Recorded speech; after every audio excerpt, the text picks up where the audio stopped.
absolutely no idea how to, this is the wrong thing, how it is that I am supposed to change the titles of these. So I'm changing them when they go up on YouTube, but we're stuck with streaming with gratitude, which, to be fair, I am streaming with gratitude because, yeah, like, people paid for me to replace my equipment when it all blew up. And I have a deep and abiding gratitude to all of you wonderful people for taking the time out of your day to listen to me tell you stories. So thank you for that. We have a Princess Lindworm, Eddie, Chrissy story. Hello, sweetheart. We have Dampier in the chat. Hello. We have, hey, Avianda, my lovelies. Yeah. So the people that I'm reading that haven't mentioned yet are in the chat, but the person that have mentioned is not here. So yeah, we've got a Princess Lindworm story called Crush Crush Crush, which is a Hellcheer story. We have the next chapter of Remember Me, which, although it didn't upload to YouTube previously, it should be uploading as we speak. So hopefully this time we will not have the problems with the recording. So we'll go to chapter 2 and we won't read chapter 1. And we have a bit of a treat, which is a Dampier story, which is invasive species. So we'll close up with invasive species. We're going to have Remember Me in the middle, and we're going to open with Crush Crush Crush. A bit of reverb. That might just be my voice. I've been putting up Christmas decorations all day, and laughing like a drain with my kids and covering everything in tinsel. So let me check the desk. Is that any better? Oh, I know what it is. Just 1 second.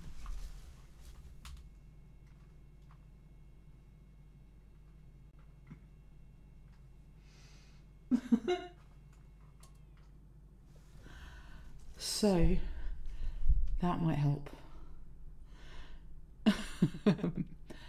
that was the sound of my silly Christmas lights. Apologies for that. Just sit there with my Christmas lights on. I even have my Christmas penguins. Yes, I am Jewish. They just really like tinsel.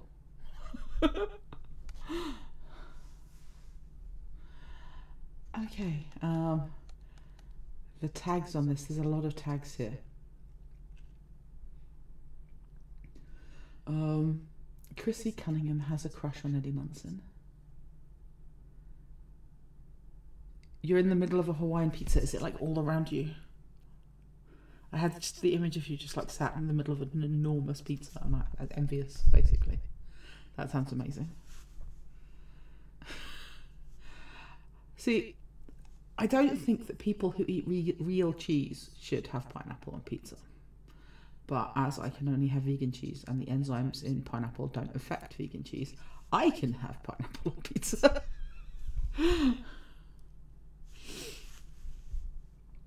But anyone can put whatever they want on pizza. Put bananas on your pizza. It's straight bananas on pizza is strangely revelatory.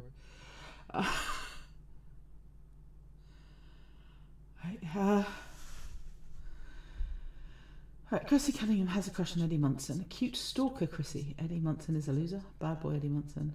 Eddie Munson is bad at feelings. POV, Eddie Munson. Horny teenagers, messy kids do messy things. Eddie Munson, Chrissy's panties. Low self-esteem, kindred freaks. Opposites attract. Chrissy Cunningham needs a hug. Chrissy Cunningham needs a kiss. Dirty little secret stalking strangers to lovers. Hardcore romanticization of Eddie Munson. Awkward sexual situations, awkward crush, awkward teens. Situationship, freeform, pining, underage sex, freeform, everybody lives. Humour, angst, no vecna, Stranger Things. Alternate universe, no upside down, Stranger Things. Porn with plot, idiots to lovers, more like idiot lovers. Other additional tags to be added. That's a lot of tags. I think Hellcheer tags more than us. You can't have sauce on pizza. Well, there's lots of things you can't have there, Dampier. I made some dessert pizzas that had like Nutella and like crushed almonds and foam shrimp. Yes, as requested. You can have the link, but you had to wait for me to finish reading that enormous list of additional tags, because otherwise I was never going to get to the end of the list of additional tags.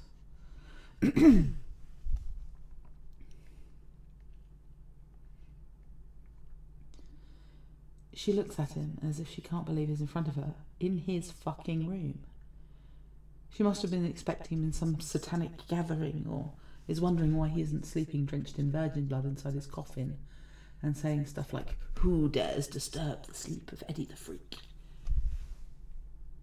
Eddie smacks.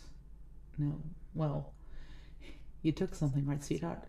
Cheerleader's gotta pay like everyone else, you know. There's someone in his room.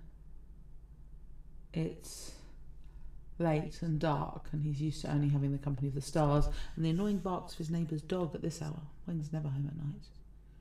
But there's no doubt someone's in his room. He can feel it even with his eyes closed. Dream still has him in his clutches, so he doesn't rise. Barely getting him on the frown, brain still attempting to comprehend what exactly is going on in his bedroom. His first stupid thought is it must be his mom. He's heard her 100 times, moving softly about his room, picking up his toys after tucking him into bed with a tale or a lullaby. But she's long gone. Dead, more than 10 years dead. His second stupid thought is that it must be his dad. He's heard him and seen him thousands of times rummaging through his stuff, looking for money or anything remotely useful enough to sell that he'll promise to pay back later. The intruder dropped something soft on the floor. Shit, okay, it's definitely not his old man. Al Munson is a liar, but he's not this noisy unless he intends to be. Eddie listens to the not very subtle footsteps and other noises. Whoever's in his room is opening one of his drawers. So, a thief? Fuck.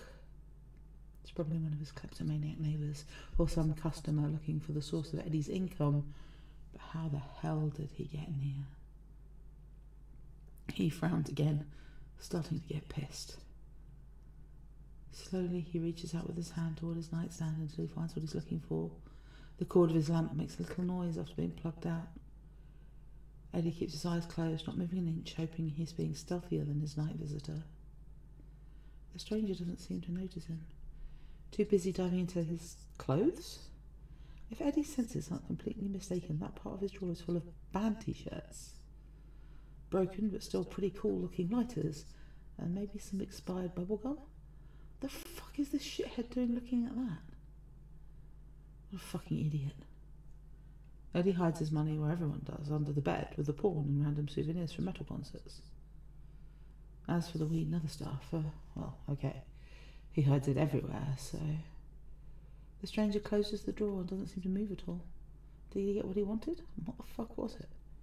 Well, he'll find out soon enough. Even more slowly, he wraps his fingers around the old lamp base. It's heavy, made of ceramic, probably an old relic from Eddie's grandparents. It's pretty hideous too, but it still works if you put a bulb in. Anyway, he won't miss if it were to break against somebody's skull. Not like he actually plans on doing it unless this guy has a knife or a gun or something. He doesn't want to go back to bed with a homicide charge hanging over his head. But yeah, well, he's not going to let some crazy fucker kill him in his sleep. And nope, not stealing from him either. Not a fucking chance. The floor creaks. Someone is walking, getting closer to the bed and to him. Jesus, did he hear him? The steps get closer and closer, and then they halt. Silence. A shiver runs through his body, and he swears he can smell something or someone. He can feel it. Whoever or whatever is almost breathing into his face. Jesus fucking Christ. Is this when some psycho guts him? Dead at 18 in his bed? Come on, man, not cool. No, nope, absolutely not. He refuses. Eddie opens his eyes. There's someone or something right there, like right in his face. Eddie yelps like a little animal and takes a step back. Before he can think of anything else, he pushes the intruder towards the wall next to his bed, hand pressing against his breastbone before going for his throat to keep him there. His other hand is ready to use the lamp when the intruder gasps, and it's not what he expects. It sounds like a kid, or... Eddie frowns, confused. His opponent doesn't move or fight back. Instinct tells Eddie he definitely has the upper hand here. That's the main reason why he doesn't bash the little shit's head in. Beside the gasp and those eyes, his brain is screaming something about those big blue eyes. The hood the stranger was wearing had fallen, revealing more about the intruder. Eddie tilts his head, studying with curious eyes the small person in front of him. The motherfucker is... a girl? Oh. Okay. Wait, a girl? A girl? Eddie halts, wide eyes meeting her, also wide eyes. A girl in his room! He lets his hand fall a bit, the one holding the lamp, and she releases a shaky breath. It's a girl, it's really a girl, and pretty. Is he dreaming this? He feels a swallow under his hand. He's still resting around her neck, not pressing, sure, but still there, keeping her from making a run for the door, trying to... He's not sure. Kick him in the balls? Well, his lamp weapon must be dissuading her, because she's not moving at all. He lowers his hand completely. She seems so harmless. Scared even. Eddie totally towers over her. She's very short, with a tiny frame and big doll eyes. She looks young and nice. Too nice. The kind of girl that would never talk to someone like him, much less be in his trailer. She looks very out of place in his room. Confusion is painted all over his face. Jesus Christ. The girl wets her lips nervously. Eddie, she says quietly, with the sweetest voice he's ever heard. The sound does something to him, but he ignores it because first things first. How does she fucking know him? He leans closer, studying her face even more intently than before. Fuck, she is pretty. Beautiful, surely the fairest creature that's ever graced Rosel's trailer park in a long while. And there's something slightly familiar about her, but oh. Shit, it's not her face, it's the fucking hoodie. Her face doesn't ring a bell. But he must sort of know her, must have seen her around, because she's wearing a fucking Hawkins cheer team uniform. A cheerleader. In his room. Shit, he adds, taking a step back. Oh, okay, alright, I'm not gonna hurt you, okay, so no screaming, no punching, no kicking me in the balls, or... The girl nods, following him with her gaze. Or anything like that will, like, put this back, okay? He finishes, slowly starting to leave the lamp on the nightstand. He turns it on, letting yellowish light fill part of the room. The girl looks at the lamp and winces. Jesus, she is a cheerleader, he can see it now. She's definitely wearing the white and dark green uniform of the cheerleading team, with that little pleated skirt he's admired 100 times. It's a very short little pleated skirt. Okay, now's not the time to fixate on the skirt knots and move on. Chrissy? He asks, reading the name on her clothes. She looks surprised but smiles. He doesn't. The fuck you think you're doing here? Stealing stuff for your jock friends or what? Her smile disappears, letting her big eyes take hold of most of her face. They look very big and very worried again. Oh dear, he accuses, trying to come up with the most plausible explanation for her nocturnal visit. Maybe he's now become some sort of horror legend, and the other kids are forced to enter his place and bring proof of some kind of new high school rite of passage. No. Her voice is very soft. No, I'm sorry. She looks at him as if she can't believe he's in front of her. In his fucking room.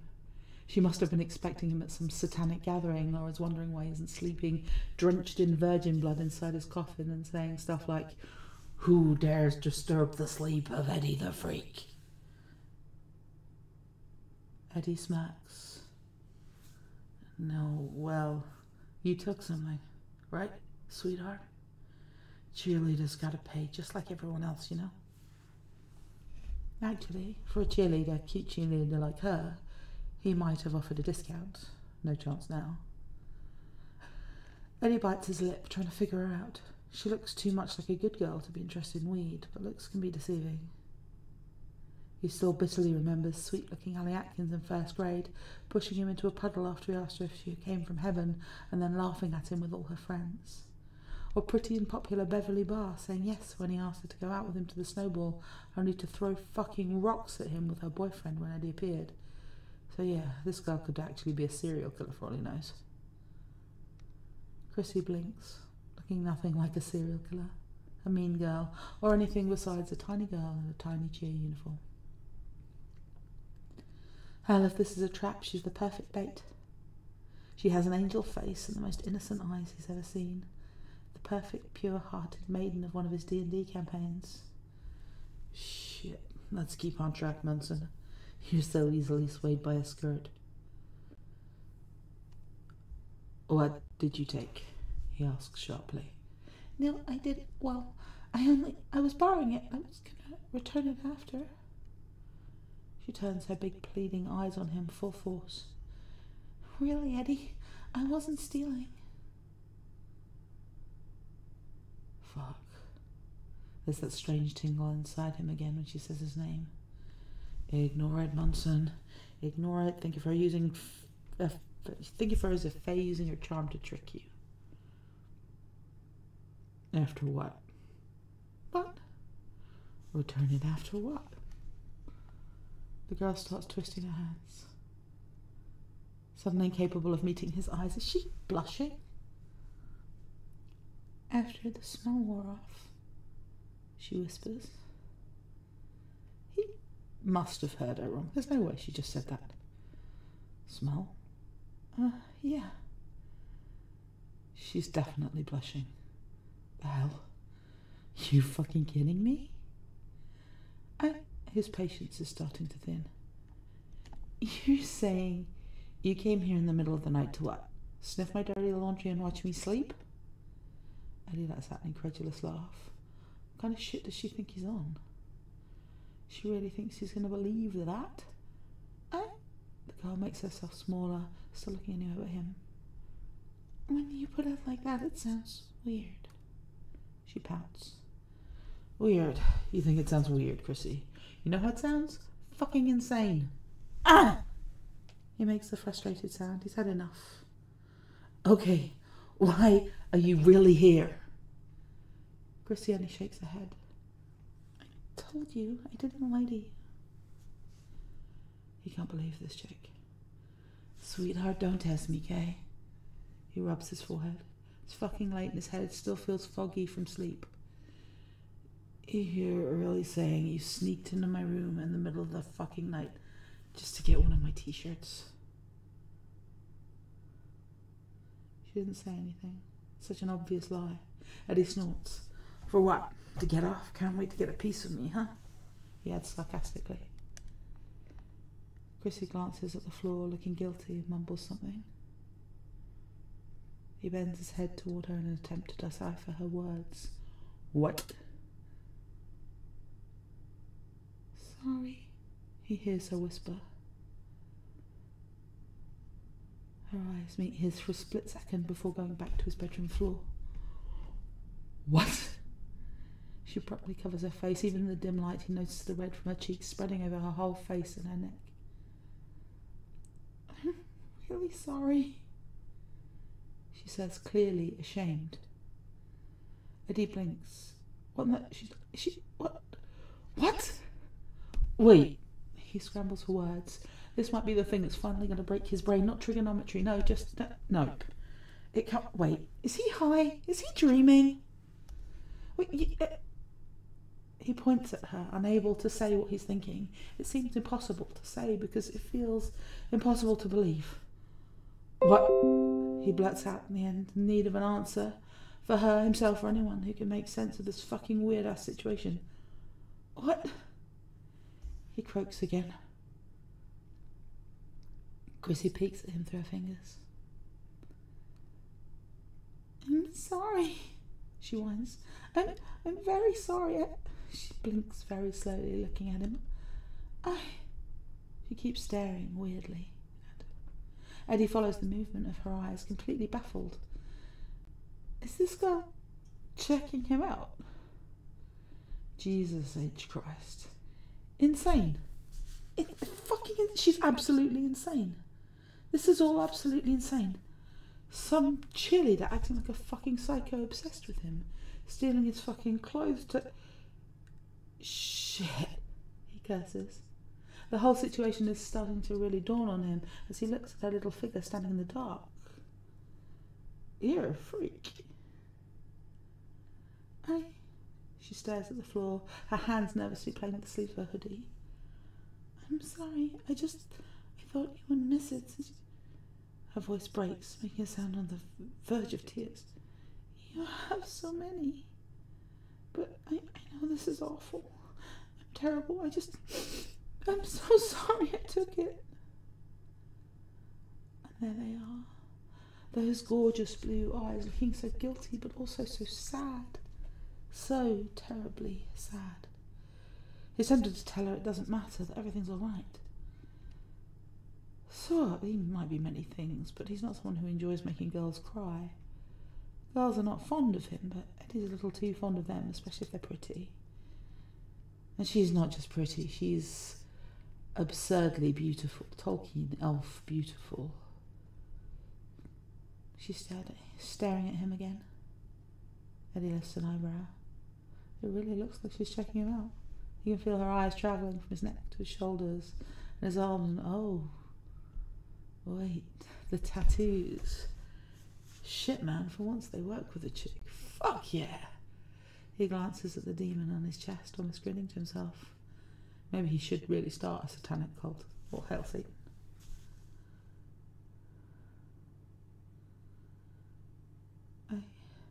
I didn't know you wore that, she whispers, then drops her gaze, looking coy and regretful. Sorry, she adds quickly. Whoa! Oh, he looks down at himself and sees the guitar pick hanging from his neck. Oh, not the tattoos then. That's okay, this is great too. Is this the moment he can tell her he's in a band? It never works for Eddie, but it always works in the movies. And he's sure it definitely works for famous guys. Hey, I know you're interested because I'm the town's official weirdo, but I'm also cool, like I play guitar in a very cool metal band, cool, you know? But this kind of girl, you know, she probably wouldn't care. It's not him or his interest she's really interested in, right? This is just her wanting to do something weird after watching too many horror films, impress a few of her stupid friends, piss off her perfect parents or something along those lines. You can tell it's not about him. It's never really about him with any girl. Yeah. He lifts his chin, hooking one finger around it. Yeah, I do. He winces inwardly. Very smart, Munson. Very fucking impressive. You know how to use words. Wow. But he has her attention once more. Pretty eyes on him again. It feels awfully good. He tries not to glare at her or anything like that, although he's not sure he succeeds. His eyes are so dark, people would often think he was glaring at them when he wasn't. He got him into a lot of trouble in middle school. In particular, got him bruised and crying, curled up on the ground behind the school building or inside some locker for a few hours. Shit, he doesn't know why he's thinking about that stuff now. That was ages ago. That's not him anymore, right? He enjoys glaring at people at school and they're welcome to try shoving him anywhere. Still, life must be easy for this chick, with her big blue angel eyes and innocent looks. She's clearly never had to deal with that kind of shit in her life. Hell, with any kind of shit, probably. Chrissy is suddenly closer, a sort of haunted look in her eyes. This is how moths look at flames. How cursed princesses look at prickly spinning wheels. He recognises it because he's looked like that at a few girls at some time. At someone he wants but shouldn't even look at. But no one has ever looked like this at Eddie. Not even with his fingers in their pussy. Nope. They usually don't even look at him much. Perhaps imagining someone much better getting them off. Oh yeah, not ideal, but it has its perks. He usually just takes any scraps he can get thrown his way without thinking too much about it, but this girl, she's odd. One of her hands gets closer to, almost touching his arm. What the fuck? Is she trying to grope him?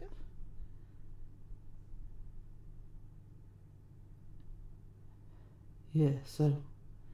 He doesn't move away, but he crosses his arms around his chest, depriving her of... Dunno. Aren't cheerleaders always around brawny basketball players? So what does she want with him anyway? It's not like Eddie thinks he looks bad. Hell, he actually thinks he looks damn fine. He's cool as shit, only not to girls like this one. They're like total opposites. They should be repelled by each other, right? But he definitely isn't, and she... Shit, could this girl really be into him? Or is she just into freaky stuff? Is that it? Wants to have some fun with the town freak? Even in the dark, she seems to be blushing. I'm sorry, she says again, and Eddie's not sure what about anymore. What were they talking about? So, what did you take? He asks conversationally. He doesn't even bother sounding mad. He can't be mad when he might get laid if he plays his cards well. Is he being too hopeful? Delusional? Well, who can blame him? It's not every day a cute girl appears in the middle of the night in your room. She glances at a white and pink backpack on the floor. It looks as out of place in his room as herself. Pink is not Eddie's colour. But of course the cute cheerleader has a pink backpack. It fits her. She kneels next to it and grabs something. Eddie recognises it immediately. What? He laughs. Why did you need that for? She looks at him like a criminal about to be sentenced for her crimes. You have so many, sir. Thought I wouldn't notice. Eddie raises an eyebrow, studying her again. She just keeps saying that again and again. You can't get this girl. You want to join Hellfire? He asks, looking at the red demon in the t-shirt. He designed it himself just this week for the club. Figured out they needed something to show everyone what they're about. It's pretty metal. Oh, no, sorry. I don't think I can. I'm on the cheer team. He smirks. Yeah, I noticed. Yeah? She asks, brightening up instantly. I can't join, but I still think your club looks interesting. Eddie cackles. Interesting, he repeats sarcastically. Girls never flatter him, and he thought they were mostly allergic to D&D. But the cheerleader is smiling, looking sincere. Shit, there's something very pure about her. Interesting, he says again, this time in a playful tone, dark eyes scanning her.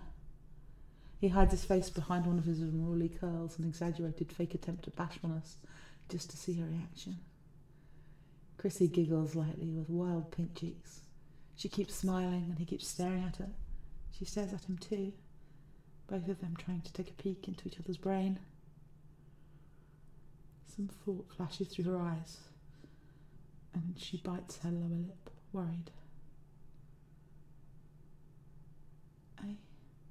I wanted to say that to you before. Sorry I didn't. The girl pushes her golden lock of hair behind her little ear. There's no one else like you at school. He snorts. You sure? I see plenty of losers and weirdos on a daily basis. You're not? No.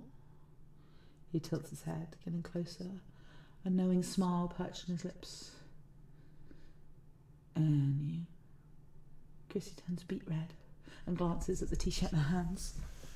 I know this is strange, but can I keep it? I can maybe pay you for it? Pay him? He laughs out loud. What, you're actually gonna pay for my sweaty t-shirt? What's next, paying me to fuck you? Actually, he could ask her for money just for not calling the cops on her. Surely it'd be more trouble for him than if he were to call them, but maybe she doesn't realise that. She looks like Mommy and Daddy give her a generous allowance. He could bleed her dry. Chrissy goes pale. Oh my God, no, I'm sorry, I didn't mean it like that, I didn't want to offend you, I want to fix this. No sweat. You have to do a bit better to offend me, princess. She flushes again, looking awfully shy. Eddie had always thought blushing faces were ugly. He'd always hated how his pale skin turned red, especially his ears, giving away too much of what he was feeling. Fucking embarrassing. But this girl brushes prettily, The colour on her skin appears only where it needs to be, as if her perfect genes know exactly where a bit of pink or red is going to look lovely. And the high round part of her cheeks, the bridge of her cute little nose. Or maybe it's just she's fucking beautiful. She blinks, long lashes softly touching her rosy cheeks. Would you do that? She asked quietly. Wait, do what? Jesus Christ. I'd pay whatever you asked, she says in the tiniest voice ever, barely looking at him. Whoa, what? You think I'm your whore now? He raises his eyebrows. Why, your nice boyfriend won't play with you? Is that it? Is that what this is? She shakes her head vehemently. I don't have a boyfriend. And I'm irresistible to you. He adds sarcasm coating his words. She covers her face again, looking embarrassed. I'm sorry, I didn't mean that. I'd do anything you want to compensate you for sneaking in here and this. Chrissy tiptoes around him and leaves the t-shirt on his bed neatly folded. I give it back, please. Forgive me. Anything, he says coldly. He's not falling for the big, beautiful, pleading eyes again, not now. The girl looks a bit shocked by his tone, but smiles a little. Yeah. You really mean that? Yeah. This chick needs a big fright, a fucking lesson. She's getting more than she bargained for. Really, offering him money. Who the fuck does she think she is? He isn't going to let any rich kid mess with him. He hasn't let them since freshman year. She might be cute. Okay, very fucking cute. But she's no different.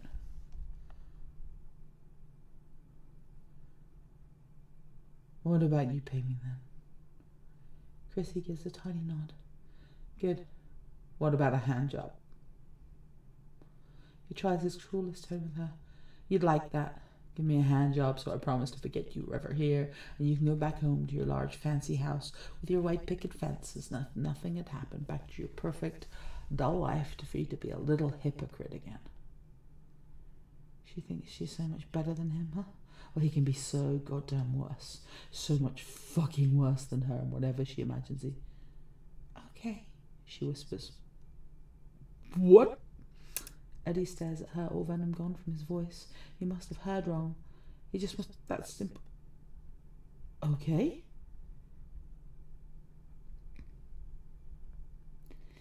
Yes. Chrissy glances at him, looking shy and very red as she plays with her long sleeves. But I don't think I'll be any good. I've never done that. She meets his eyes for a second. But I can try. What? He must have hit his head at some point and he's actually bleeding out in his room, having some near-death experience that involves weird visions. Maybe some unconscious dark secrets are spilling from the depths of his mind. Are you sure you know what I'm talking about? Eddie, I'm 16, not 6. 16, he repeats dumbly. What in the actual fuck? What grade's she in then? Why do you even care? This kind of stuff doesn't happen to him or anyone. Pretty girls do not fall from the sky or appear in the middle of the night in your room and offer you a hand job. Something's very wrong here. He needs to get this girl out of his place now before the cops suddenly appear to drag him to a cell or whatever bad shit she's planning happens. He can't trust her. This feels too fucking weird. It's not going to end well for him. He studies her again. Her sweet face and perfect golden locks. She's like a doll, a perfect little angel trying to drag him into hell. Come on, Munson, this is fucking insane. You need to get out of this. Okay. He turns around, heading for his closet. He's freaking out. He's totally freaking out. Focus, Munson. You need to get some clothes, keys, and get the hell out of here. Come on, he says to her. I'll drive you home. The cheerleader doesn't move, just stays there, giving him a confused look. So you don't want me to? Eddie's sure his eyeballs are about to drop to the floor. She keeps giving him a heart attack with every word that comes out of her pretty mouth. What's up with her? Shh. No, Chrissy. He shakes his head as he paces the room. Where are his fucking jeans, his keys, her sanity? No, of course not. Shit, I was just messing with you. Oh. He has to try very hard. Don't think about half the things, Eddie. Ignore it. He orders himself. Very, very hard to ignore the tinge of disappointment in her voice. Fuck. This is bad. Bad, bad. Can I ask you something? The keys must be somewhere. They can't hide forever. Unlike he who can and must ignore this girl quickly before he does something stupid. Eddie? Where are the fucking keys? What kind of girls do you like? I don't know. Not insane, he snaps at her. Chrissy doesn't say anything after that, allowing him and his brain to look for the keys to the van. He chances to look at her when he moves past her to search under some boxes. She looks miserable, like a kicked puppy. Shit. Well, what did she expect? The pretty princess doesn't like it when things don't go her way. Huh. What a fucking surprise. Anyway, the keys are found under a pack of cigarettes on his desk. Okay, got the keys. Let's go, he announces. She doesn't move. She's become a statue with eyes glued to his bedroom floor. He really can't stand it. It's like watching an abandoned cat in a cardboard box or a dying plant. He's just weak at the sight of that kind of stuff. He can't leave it alone. Hey, Chrissy, wake up. Come on, let's get you home, okay? He says, talking to her in a softer tone than earlier. She still doesn't move, but her eyes find his. Eddie? Do you hate me? She asks in a trembling voice. Fuck. Okay, he's freaking out. Now she's freaking out too, but in a very sad way. And nothing about this is fucking normal. Just get her out of here, Munson. Hate? He says nonchalantly. Nope, listen, it's alright, let's just forget about all of this, okay? Get you home and pretend nothing happened. She just nods, looking even more miserable. What the fuck, man? What is her problem now? Did you walk here alone? Another sad nod. Shit. She's making him feel like the biggest villain for what exactly? Not letting her give him a hand job? Insane. Okay, I'll give you a ride, he informs her, turning his attention back to his closet to find some fucking clothes. I thought you said I was pretty, she whispers behind him, definitely sounding like she's at someone's funeral. What? Last week, to that friend of yours, Jeff, you said all cheerleaders look pretty hot this year. I heard it. You said it. You said all of them. Yeah, I guess. He doesn't remember that moment, but it's probably true. Sounds like something he'd say. It is a fact. They are hot. She is hot and very beautiful. Probably the prettiest cheerleader at school, because his mind can't conjure any other cheerleaders right now, not even any other girl at school. There must be hotter girls than her, but his brain has latched onto this sweet-looking, cute girl, and it's fucking absurd. Her being in his room is fucking absurd too. She's not the kind of girl Eddie goes for, and he's definitely not a guy she should even talk to. Something's clearly wrong with her, and Eddie has already had enough on his plate this year. No time for hot, crazy, teary-eyed cheerleaders. But you don't find me hot, she adds, sighing. Come on. She fucking knows she's a looker. Does she really think he's believing any of her bullshit? The hurt puppy look is still there. It's more like a hurt kitten look, actually. She's too fancy to be a simple dog. That suits him more. Look, that's not the issue here, princess. This is just not... I really meant when I said anything. Jesus. Not the super sad eyes again. His resolve is weakening. If only you... He never learns what she was going to say because she starts full on crying, then she's hiccuping even, and it's still cute. Oh shit. I'm sorry, Chrissy says once again. How many times has she said that already? Eddie's about to lose it. Alright, she keeps crying. Hey, no. Eddie gets closer, hands almost going to her face to wipe away tears, but he stops. That might make her cry more. He's not sure. Hey, Chrissy, he says softly, trying to make her focus on him. Hey, no need to cry, okay? He awkwardly pats her on the back. Let's just forget about all this. Like I said, okay, everything will be fine. I'm not mad. I'm not going to do anything new or talk to anyone about this. Just, he tries to maneuver her to the door, hands on her shoulders. You're very pretty and you need to go home now. Chrissy only cries harder at that. Fuck, why did he touch her? He drops his hands from her shoulders. I don't want you to forget it, she sobs. Jesus, she cries like the lead in some tragedy. Is she in the drama club? Another cute hiccup. I want you to forgive me. I want you to like me, she adds, pleading, wet eyes drilling into his soul. Eddie's dumbfounded. He doesn't have much experience with girls crying like this, much less because of him. And fuck, she looks pretty even while crying.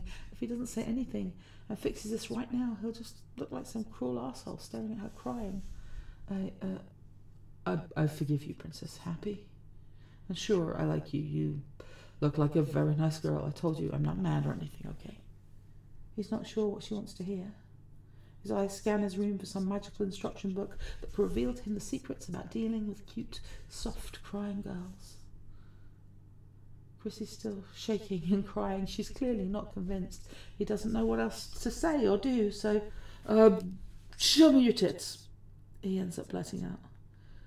Oh, yeah, sure. Well done, Munson. Just let your dick talk. Smart.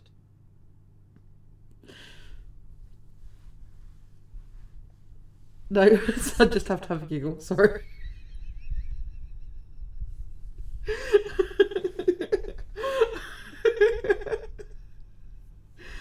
This is not the first time that Lindworm has made me absolutely corpse in the middle of a story.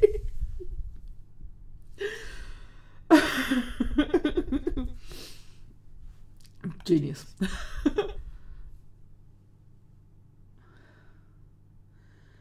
That stops her tears. Her big blue eyes are now filled with confusion, but yeah, she's not crying anymore. He gestures around her chest area, looking like a fool. Your breasts, so we'll be even, right? That'll settle it. Come on. Somehow, this idea makes sense to him. It's a fair deal. Kinda. Go ahead. Chrissy falls silent. She doesn't agree immediately, but before, she stares at him like a deer caught in headlights, one of her hands holding herself. He's seen her do that a lot in a short time. She looks kind of fragile and he's already regretting his words, but there's not much to look at, she mutters, interrupting his thoughts. The tears have completely stopped flowing now, leaving behind only the redness in her eyes. What? No secret tattoo? He teases her. The girl smiles at that. At last, relief floods his veins and he wipes away one of her stray tears with his thumb. Okay, she says in a breathy whisper, beautiful eyes looking softly at him. Eddie feels like an asshole immediately. She's just sweet. She's really a good girl. What the fuck is he doing? But she's already taking off her hoodie, looking a bit sheepish while she unzips it. She leaves it on the bed next to his Hellfire t-shirt. The contrast is fucking wild. Chrissy the cheerleader and Eddie the freak on his bed. Fuck, he's getting hard. Next, she gets rid of her top. He can't fucking believe this is happening. Chrissy says nothing and doesn't look at him. She wears a very simple white bra underneath with a tiny light pink bow in the middle. He's not sure what he was expecting. Was he expecting anything? But his eyes are drawn to her nipples peeking through the thin material. He doesn't think it's that cold in the trailer, but maybe she's very sensitive. Huh. She seems very delicate, but well, Eddie always runs hot, so she must just be cold. Except, well, if the place where all girls are hot, right between their legs. He smiles to himself and fuck. He realises he's drooling. Jesus, Munson, you're the worst. He clears his throat and licks his lips, pretending he isn't salivating like a starved animal. Chrissy glances at him, then looking taken aback suddenly. Shit, can she tell what he's thinking? She takes back her hoodie, putting it back on. Jesus Christ, he must have looked like the biggest creep ever. Thoughts reflected on his face and scared her. But she doesn't zip the thing, just shoves her arms inside it and leaves it open so he can still see a whole lot of her.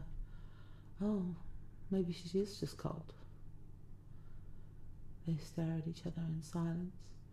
She looks really tiny standing there surrounded by his chaotic mess, but his eyes ignore his room, focusing again on her. Her navel is cute. The thought is pretty ridiculous, but it stays in his brain as he keeps ogling her, because yeah, why deny the obvious? He's the one checking her out now. He's alright, kinda. She's a very tiny waist, and her skirt looks almost as tiny, barely covering her long, pretty legs. She's hot. Very hot. Even more as she starts unclasping her bra, glancing nervously at him. She manages to smoothly take it off, sliding out through one of her sleeves.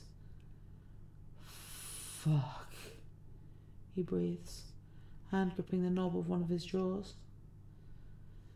She's so beautiful, yeah, and pink.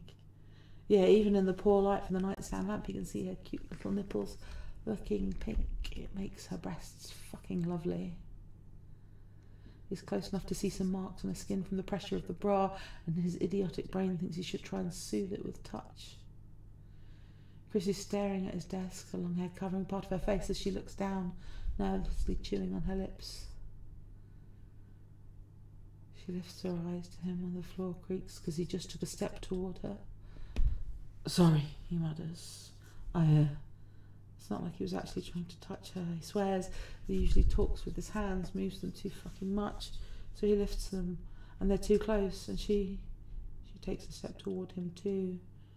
And now all of a sudden she's pressing her soft skin into his hand and... Fuck. Yep, that's right. That's all he can say when confronted with a semi-naked girl. If he's honest, he's never seen this before. It was always fondling beneath sweaters and face quickly shoved against some girl's tits, sucking and lapping, not even knowing what he was doing. So yeah, he's never actually paused to stare like this. His fingers are shaking, so he just covers her breast with his hand to keep her warm, you know. Nothing weird going on, just being considerate, but Jesus. Her skin is so soft and pretty, and he can totally fit her entire chest in one of his hands. Since when does he have massive hands? Her breasts aren't even as small as he imagined. They're round and perfect. She was definitely hiding them under that hoodie. He hates the fucking hoodie, and the top, and the bra. She should just walk down the street like this. He could cover her tits for her forever, or just stare at them forever. They are perfect. She looks perfect.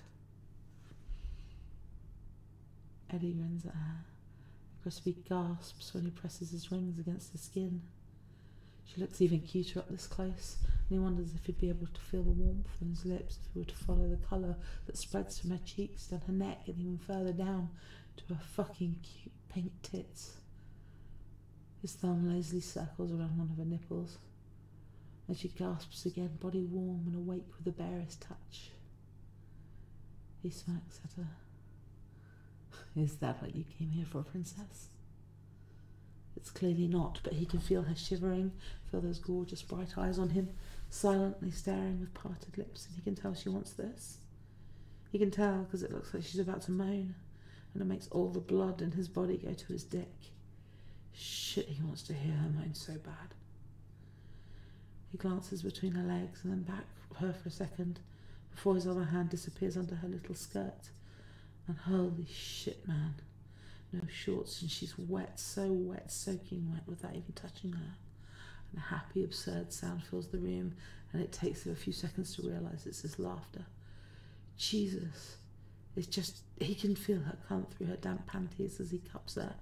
He touches her gently, softly, fingers practically ghosting over the piece of cloth that separates him from her hot centre. But she sounds like there's nothing between them. Chrissy whimpers, her face pressed against his chest, but he can still see her biting her lower lip, so hard it's completely white.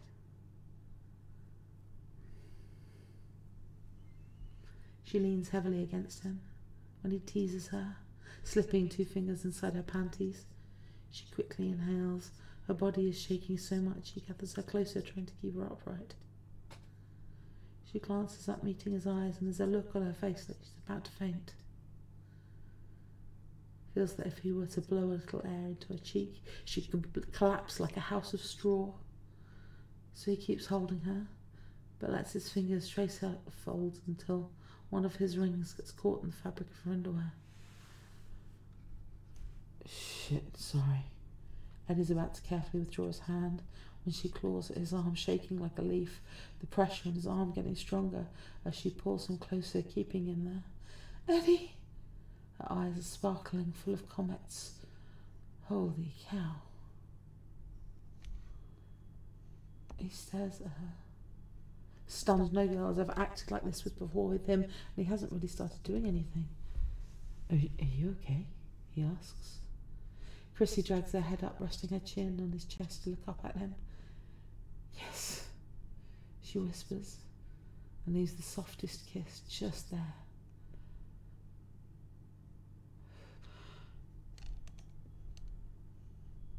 You know that thing, that butterfly thing people say in romantic movies? Well, he knows it's total bullshit, but she's doing something weird to him from the start, and just now it's surely not butterflies, but it feels strange. Like there's something in his guts telling him to pay attention to something, that this isn't normal. Good, bad, he doesn't know, but there's something different for sure. Chrissy keeps looking at him, slowly blinking with adoring eyes. Jesus, is she really that into him? She really snuck into his room to steal a fucking t-shirt because his fucking smell turns her on? It's fucking unbelievable. But some part of his brain is starting to believe it.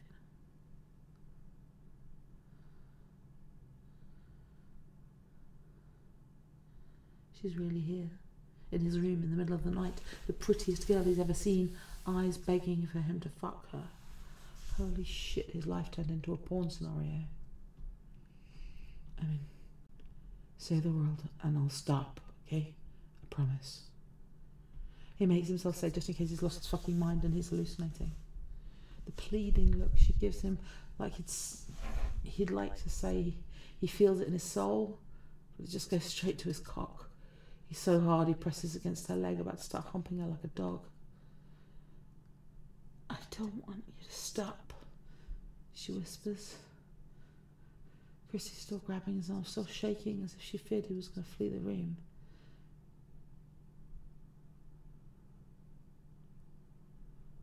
But he's not going anywhere. The only place he wants to be right now is between her legs. She presses another light kiss to his skin, lower this time, just above his navel. Shit, butterfly kiss, because it makes something wild to his insides again. Fuck. Her next kiss is at the top of his underwear. He barely feels the press of her lips, but totally feels how fucking hard he is when she glances at him again. It hits him once more. How beautiful this girl is, he'd possibly say.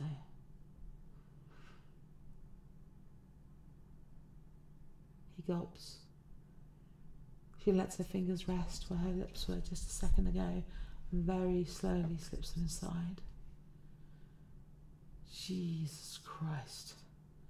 With her cool fingers inside his boxers, she slowly tugs on them to free his dick, and yet it suddenly springs free, pointing at her, as if it just heard its entire exchange tonight and it was very ready to make her acquaintance. Good evening, fair lady. I'm Eddie's cock at your service. Oh, she says. She covers a smile behind her hands. Is she laughing? It's so cute, she whispers to herself, but Eddie hears. He looks at his dick and scratches the back of his head. It isn't some monster cock, but he always thought it was alright. It's kind of big, isn't it? He hadn't even thought it wasn't, but cute? The hell she mean by that? Anyway, at least now he knows he's not dreaming. Because then in his dream, she'd totally say something like, "Oh, it's so big, Eddie, can I suck it?" Shit.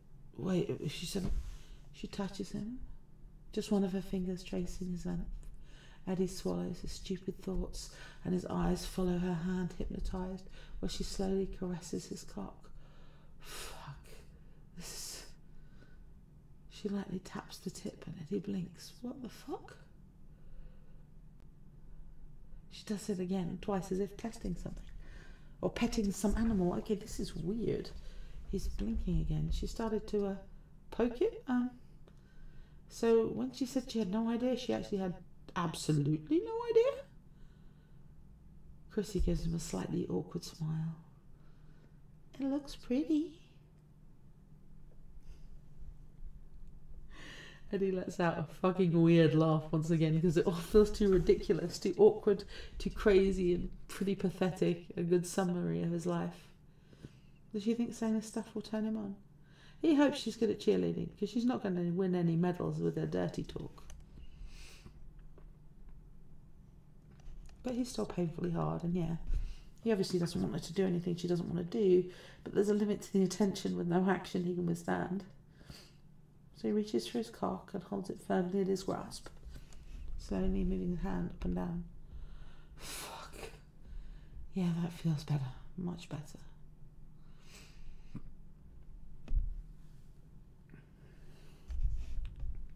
Chrissy's eyes go wide, and he turns around a bit to shield her from this particular vision in case she's decided this whole thing freaks her out. But her pretty blue eyes are on him, entirely focused on what he's doing. She sends him a questioning look, putting a shy hand on top of his, as if asking for permission to try. Eddie retrieves his hand and lets her wrap her fingers around him. Her hand is a bit cool, but her touch is very soft. Shit, he'd forgotten how different the hand of a girl feels. Hers is tiny and very smooth compared to his. No calluses, no rings, small and pretty, with short, round, pinkish, glittery nails. Chrissy's touch is light.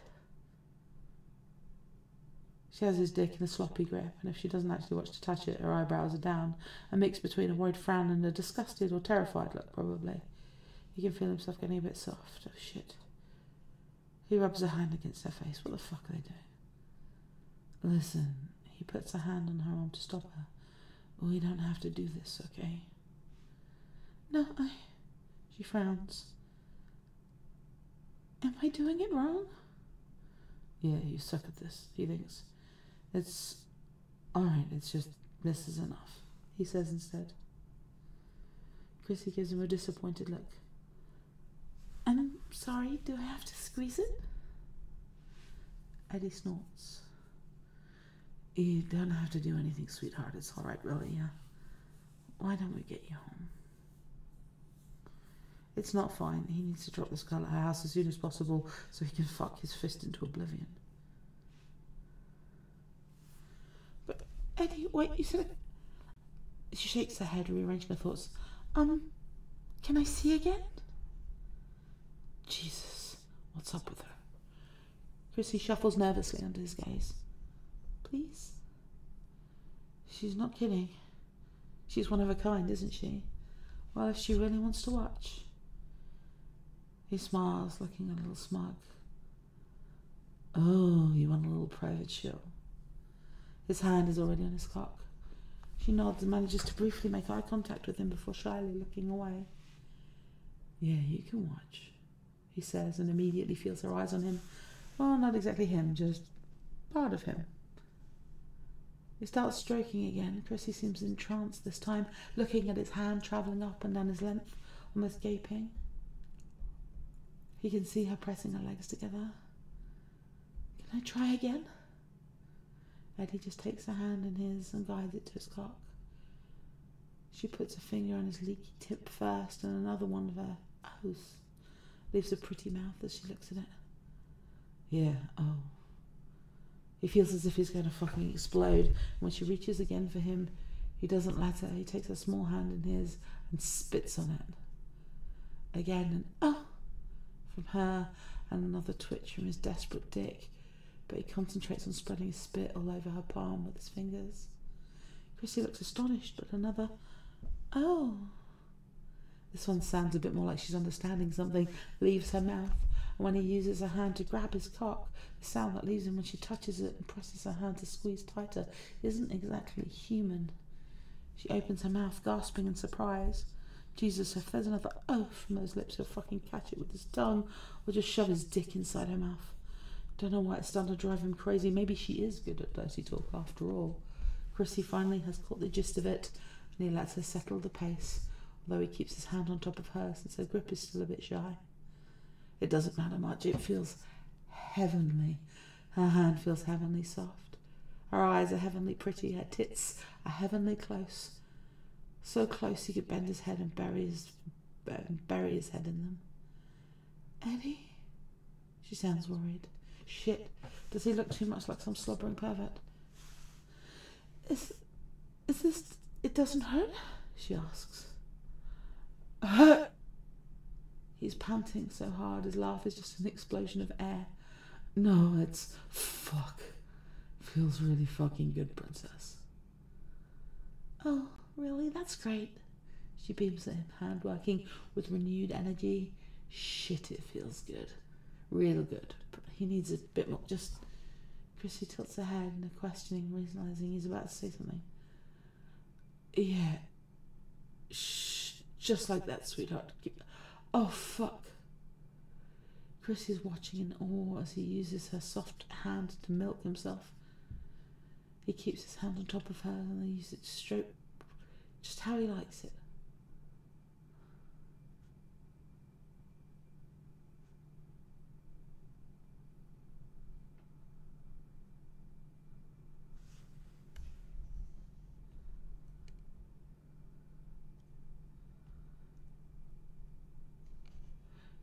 Shit, like that, sweetheart. Oh, fuck. Chrissy is watching us all as he uses her soft hand to milk himself. He keeps his hand on top of hers and uses it to stroke just how he likes it, hard and fast, groaning and moaning. Eddie. She touches his hair gingerly. He can't make out her expression. Fuck, he's getting close now. He groans again, shutting his eyes. You like this too? Maybe when I use your little princess hand. He makes her stroke him faster. Like how I fuck it. Yeah. She says, answering so late he's forgotten what he'd just said. In his defence, he isn't thinking much right now. Is this what you imagined in your sweet little head of yours? You look so pretty, Eddie, she says. He opens his eyes. What?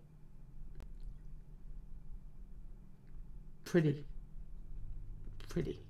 Yeah, she's pretty and fucking funny and might be nuts. Completely nuts. Yeah, heard the first time, sweetness. He gets closer, foreheads touching, and feels her shiver. You are beautiful. The smile she gives him is dazzling. Sun-bright pearl white, sugar sweet shit. He's so close now. You want to see it? Oh, you mean... Chrissy flushes and gives him a very tiny nod, looking bashful. Yeah.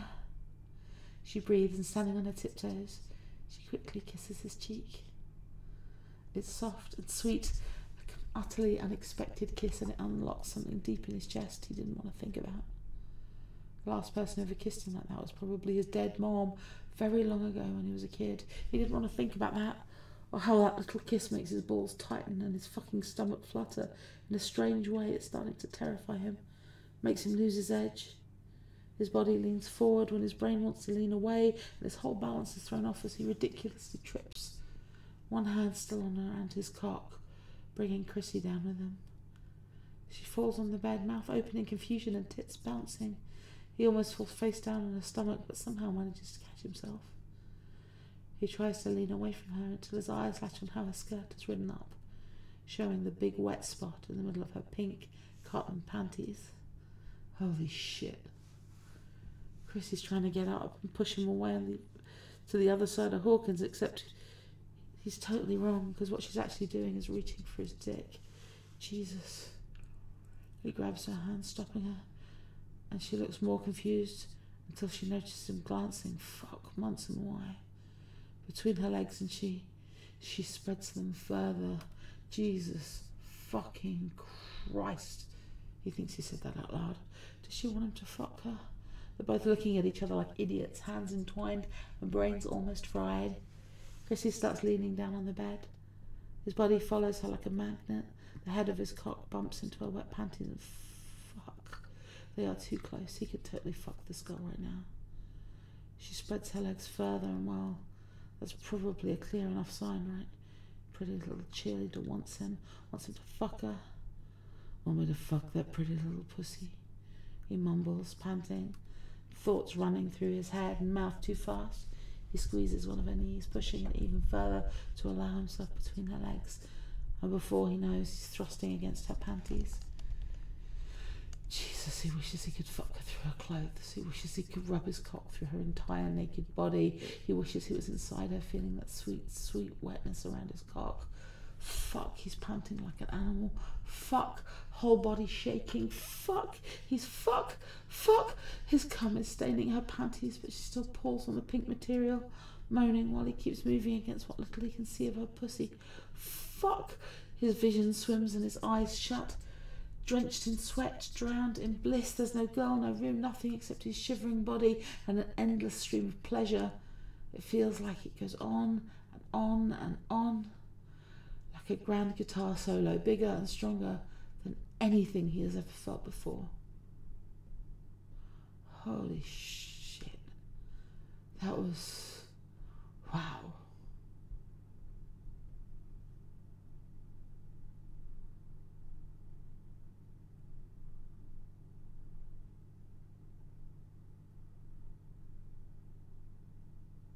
Someone touches his head.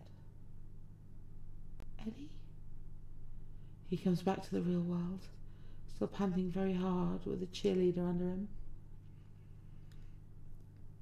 Oh, shit. Sorry.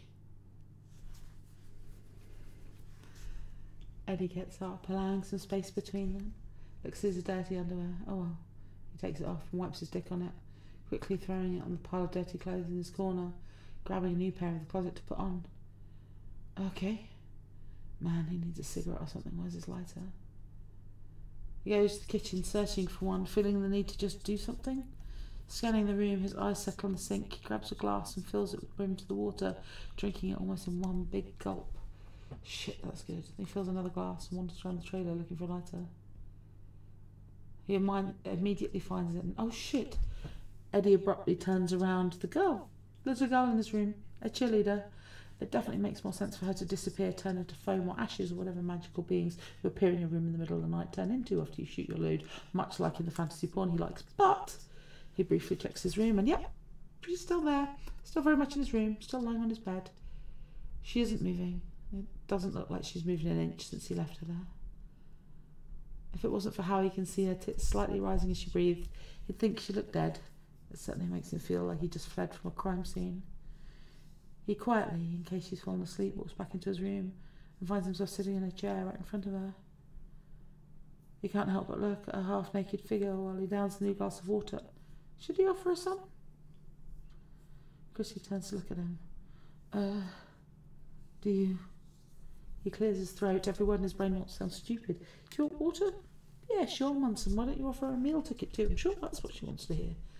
Blessedly oblivious to the idiotic thoughts inside his head, Chrissy smiles angelically, looking like she just attended a morning mass instead of having some creepy weirdo pushing her into his bed and painting her panties with his cum. Fuck, he'd like to paint her with his cum. Fill her with it. Can I keep it? She asks. He almost drops his glass. A bit of water spills on the floor. What? The t-shirt, she clarifies, and stretches her arms to grab the one that rests on the edge of the bed. Her hand closes over it, but again he's too distracted by the way her breasts lift with the movement.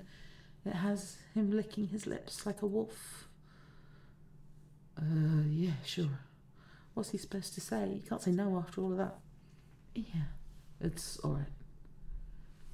She giggles shyly.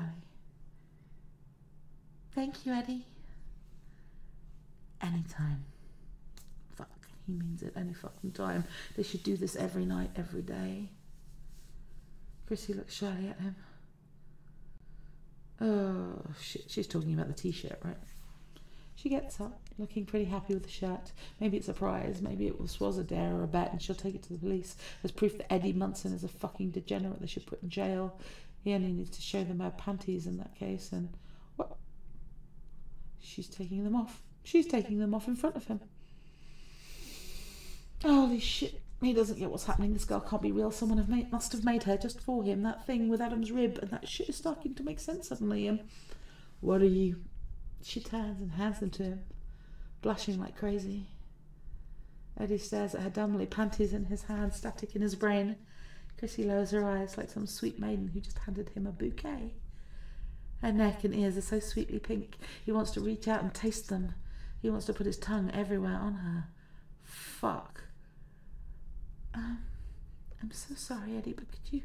I can't wash them at my house. My mom would see them, and if you could wash them and give them back tomorrow? I'm sorry, I know this is... Yeah, I get it. He interrupts her. Because as pretty as she looks while turning lava red, he doesn't want her head to explode like a volcano. Okay, yeah, I'll just... He gasps as he looks at his hand. They are very cute and very small, just like her. Fuck. Next time he wants to come all over her fucking cute face. Wait, what next time? Jesus, no, there'll be no next time. He chugs the rest of the water. The glass makes a loud sound when he puts it on the table. Okay, let's go. I'll drive you home. He leaves her pink panties with a tiny white bow in them, he notices, on the bed, puts on some clothes and turns to Chrissy, grabbing his keys. Ready? Yeah, thank you, she replies. She looks the perfect cheerleader again. Not a hair out of place and all the clothes on, except for the piece of clothing he knows she's not wearing and shit. His restless cock lets him know that this is a very interesting fact to ponder about. Maybe later when he's alone.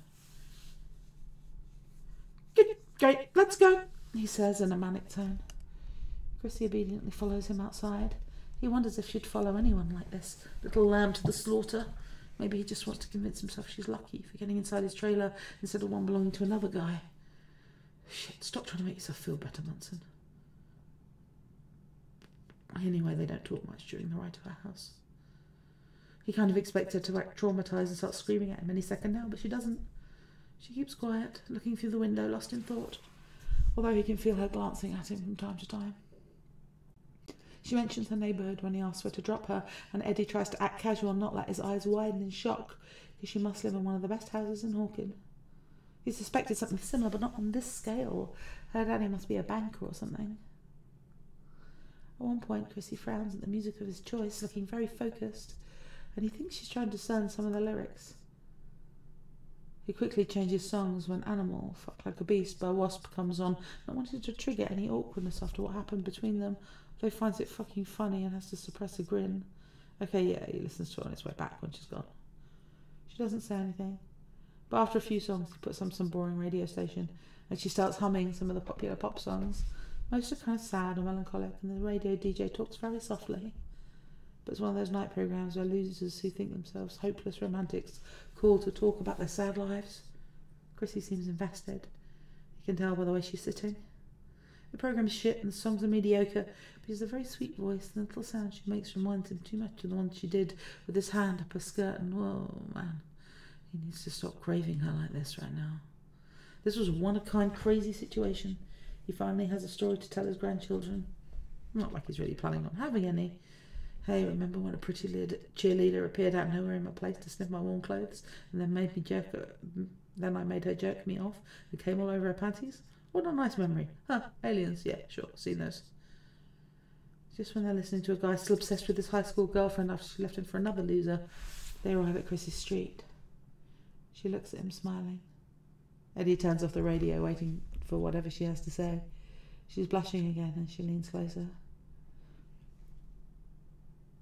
Thank you, she whispers, and this time he's ready. He senses her trying to kiss his cheek again, and nope, absolutely not. He doesn't want that weird fluttery feeling melting his insides again. Definitely not right now. So he just grabs her shoulder, stopping her, puts her on his best smile. No problem, Kirsty. See you around. Oh, it's yeah, okay. She looks sheepish, but instantly her smile warms again. See you at school, Eddie. With another little thank you, she hops out of the van. The little cheerleading skirt swirls thanks to the wind, reminding him she's not wearing anything under there. Fuck. His eyes follow her because they must be under control of his dick at this point. There's no denying anything to himself. He's a creep. Shit, he should have at least given her his jacket or something. She has one of his Hellfire t-shirts though, which is still strange to think about. Eddie frowns. He's not entirely sure she won't appear at it tomorrow, scrunching her pretty face in disgust and demanding his head from Higgins or the entire basketball team. Look at him. Here's the pig who made me watch him masturbate. Here's the proof. Still he watches her until she disappears behind the back of a huge house with a huge and beautiful garden. It's weird with her being so tiny. She looks like she belongs in some charming little cottage in the woods, like a princess banished by an evil stepmother. Or a cute treehouse where she could hum and sing with birds and weasels like the heroine of some sweet cartoon. Jesus Christ, he sounds like those sappy losers on the radio. What the fuck, Munson? He drives back to the trailer as fast as he can, and then he's back in his room. Her panties are waiting for him on his bed. Eddie jerks off with them around his cock until they look fucking disgusting, puts them in the washing machine with a few of his dirty clothes and goes back to bed. It all feels like a weird fever dream. When he pinches his arm, shit, it hurts. Man, what a night. Oh, that was hilarious. I have to beg Lindworm for a sequel to that from Chrissy's POV. She's nuts. This is brilliant. Yeah, so that was that. That was stonking.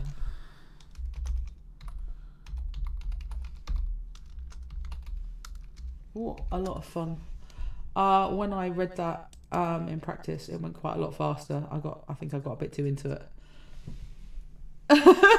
It did kind of.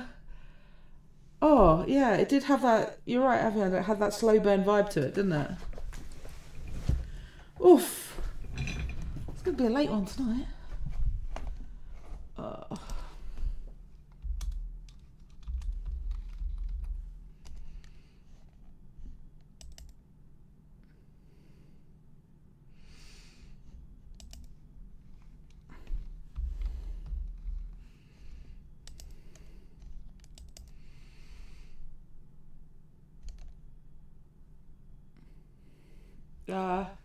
Yeah. If you want to take 5, and then we'll do. It's going to be a bit of a mood shift for chapter 2 of Remember Me, isn't it? That. Ooh.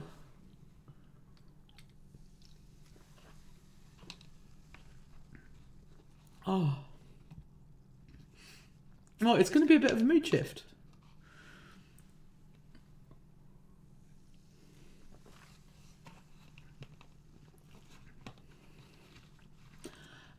I was going to save it to the end, but you get mad at me for yawning, and it's late here.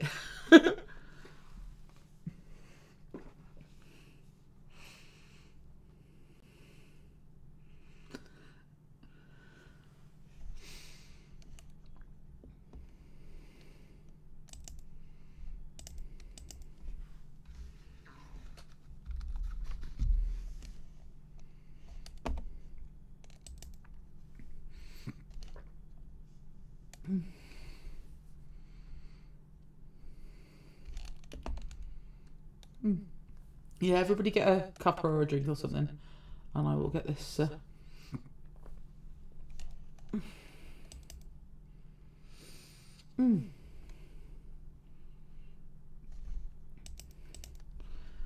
is what happens when I accidentally close the tabs, and to not close the tabs.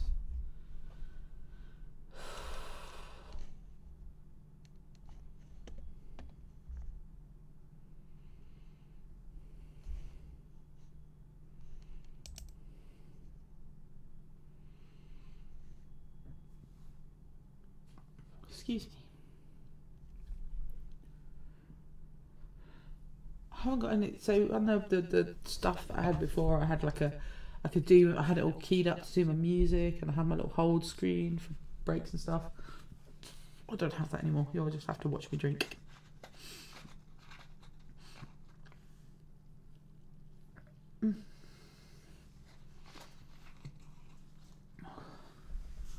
every year I think I should put up less Christmas decorations.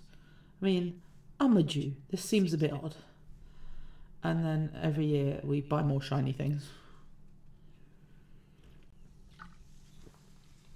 Or make more shiny things. An awful lot of paper plate snowflakes and pine cones covered in glitter glue. I know, it's just so shiny. Okay, so it makes noise, but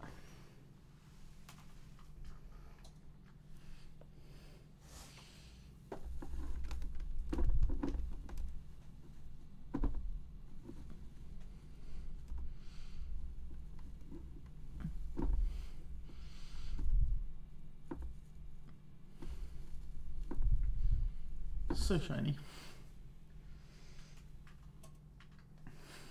Yes, I have a remote control for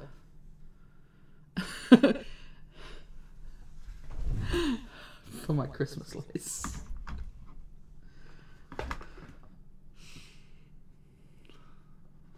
I do, yeah.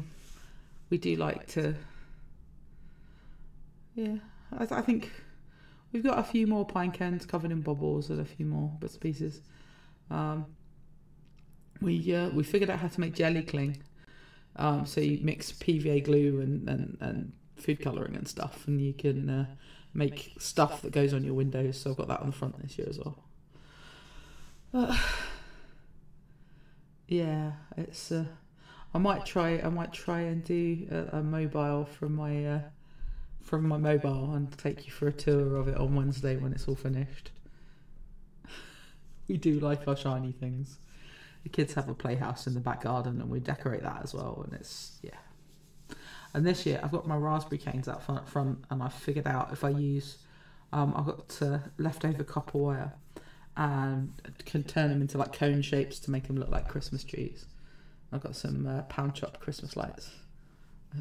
Dollar General, I think you'll call it, but yeah. The place where you go where everything is like one unit of currency. But I got some lights from there, so I'm going to put them around the raspberry canes to make them look like ghosts of Christmas trees. Yeah, every year I'm going to say I'm going to do less, and every year. But like, people drive by our house and look at it, so that's pretty cool. Like, we go and like for a walk and look at other people's Christmas lights and things, but like people come and look at ours, and I'm kind of pleased with that. Oh, excuse me. Again, if I yawn while I'm reading, it is not that I'm uninterested in the story, it is that it's late here. So, as promised, we're going to have chapter 2 of Remember Me. So, if we recall where we were on Wednesday, for pity's sake.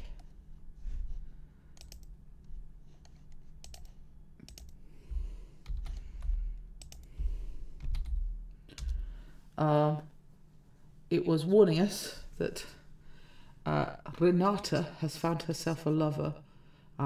So I'm going to guess that this is not a chapter for the devoted.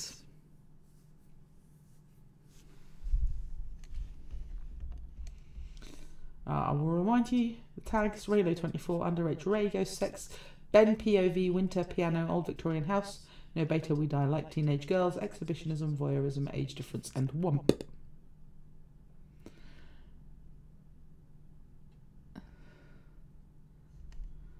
But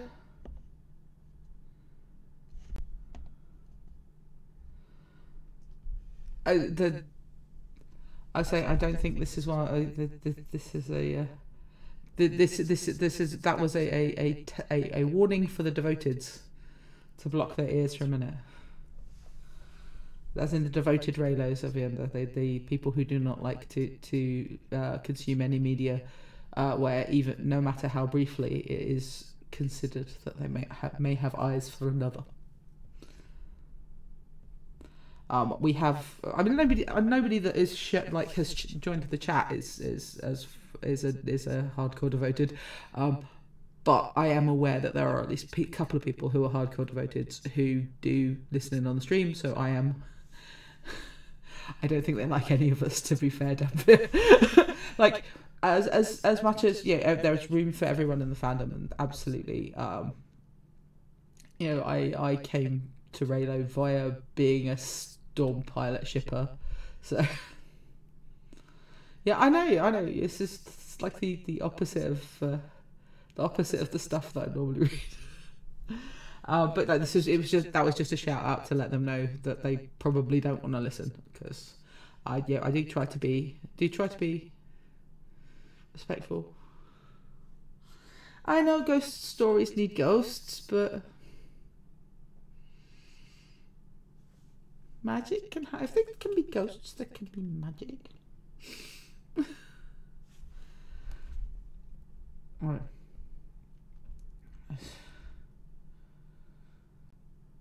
Yes. So this is the point that Avienda added the MCD tag, main character death. I know it was for Rayleigh.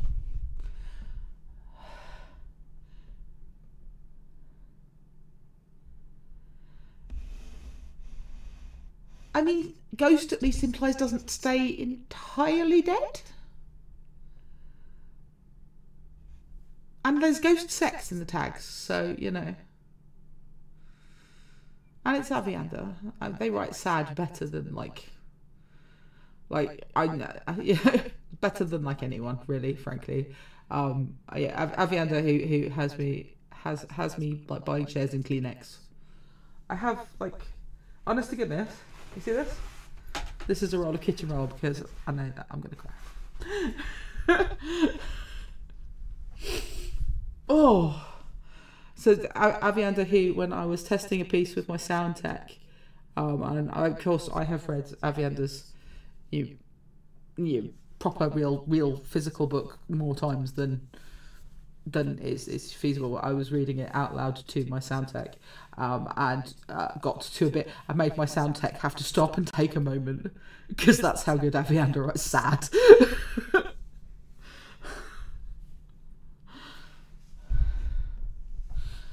Right. A boy her age, tall but lanky, dark-haired, clumsy, and too eager to get himself off. Ben watched their struggles like a supervisor, softly cursing under his breath. There was nothing he could say or do but watch them roll around on the bed, where he saw more of her, all of her. For a while, it felt to Ben like punishment. He couldn't even wank. Summer came and he almost ran home to his parents' place. It was a long, hot summer. To keep busy, he took up landscaping with a buddy from high school. The manual work kept him grounded.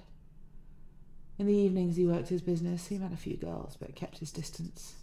He had one final college year to go before settling down.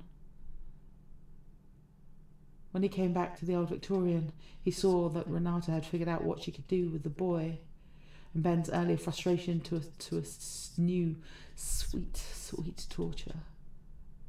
She knew he could see her. That was the only explanation. She would arrange them on the bed so he could watch them. But always the boy's face was out of sight. She even pulled the blinds down just low enough. Then she would get down on her knees and blow the boy. Ass naked, red braids swinging. After a while, she'd get up and straddle the helpless chap and ride him, cowgirl style, rubbing herself in front. Benjamin Organa Solo sat on a low stool beside the window and masturbated like a damn fool. He stayed later at school, looked around for available girls he could hook up with. No luck. When he got home later in the dark and evening, he saw her light suddenly turn off. He stripped in front of the window almost bare and lay down on his bed to jerk off before sleep.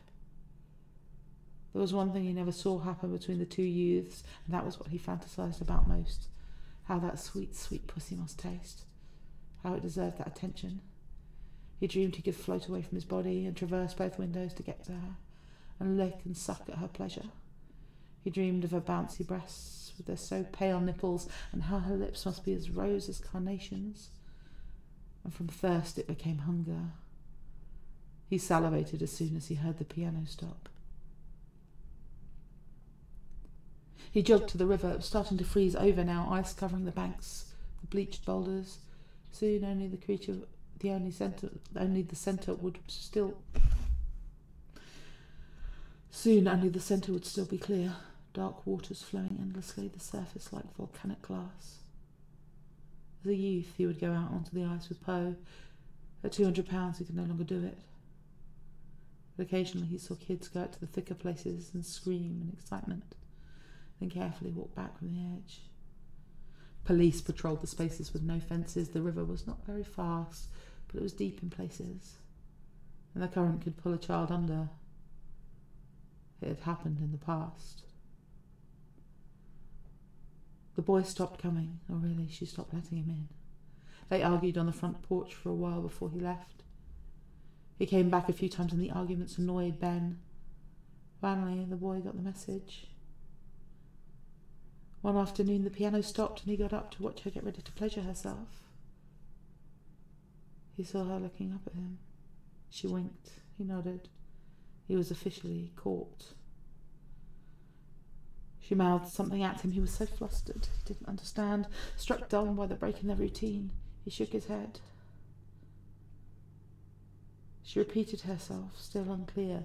Something me. She lifted her shirt to her bra, then pointed at him. He lifted his shirt to show his abs. She puckered her lips in a whistle and he smiled. She moved back from the window and pushed down her jeans. That glorious bright red bush. Her gesture was so deliberate. Ben thought he'd died. He swallowed his spit, staring, cock throbbing in his pants.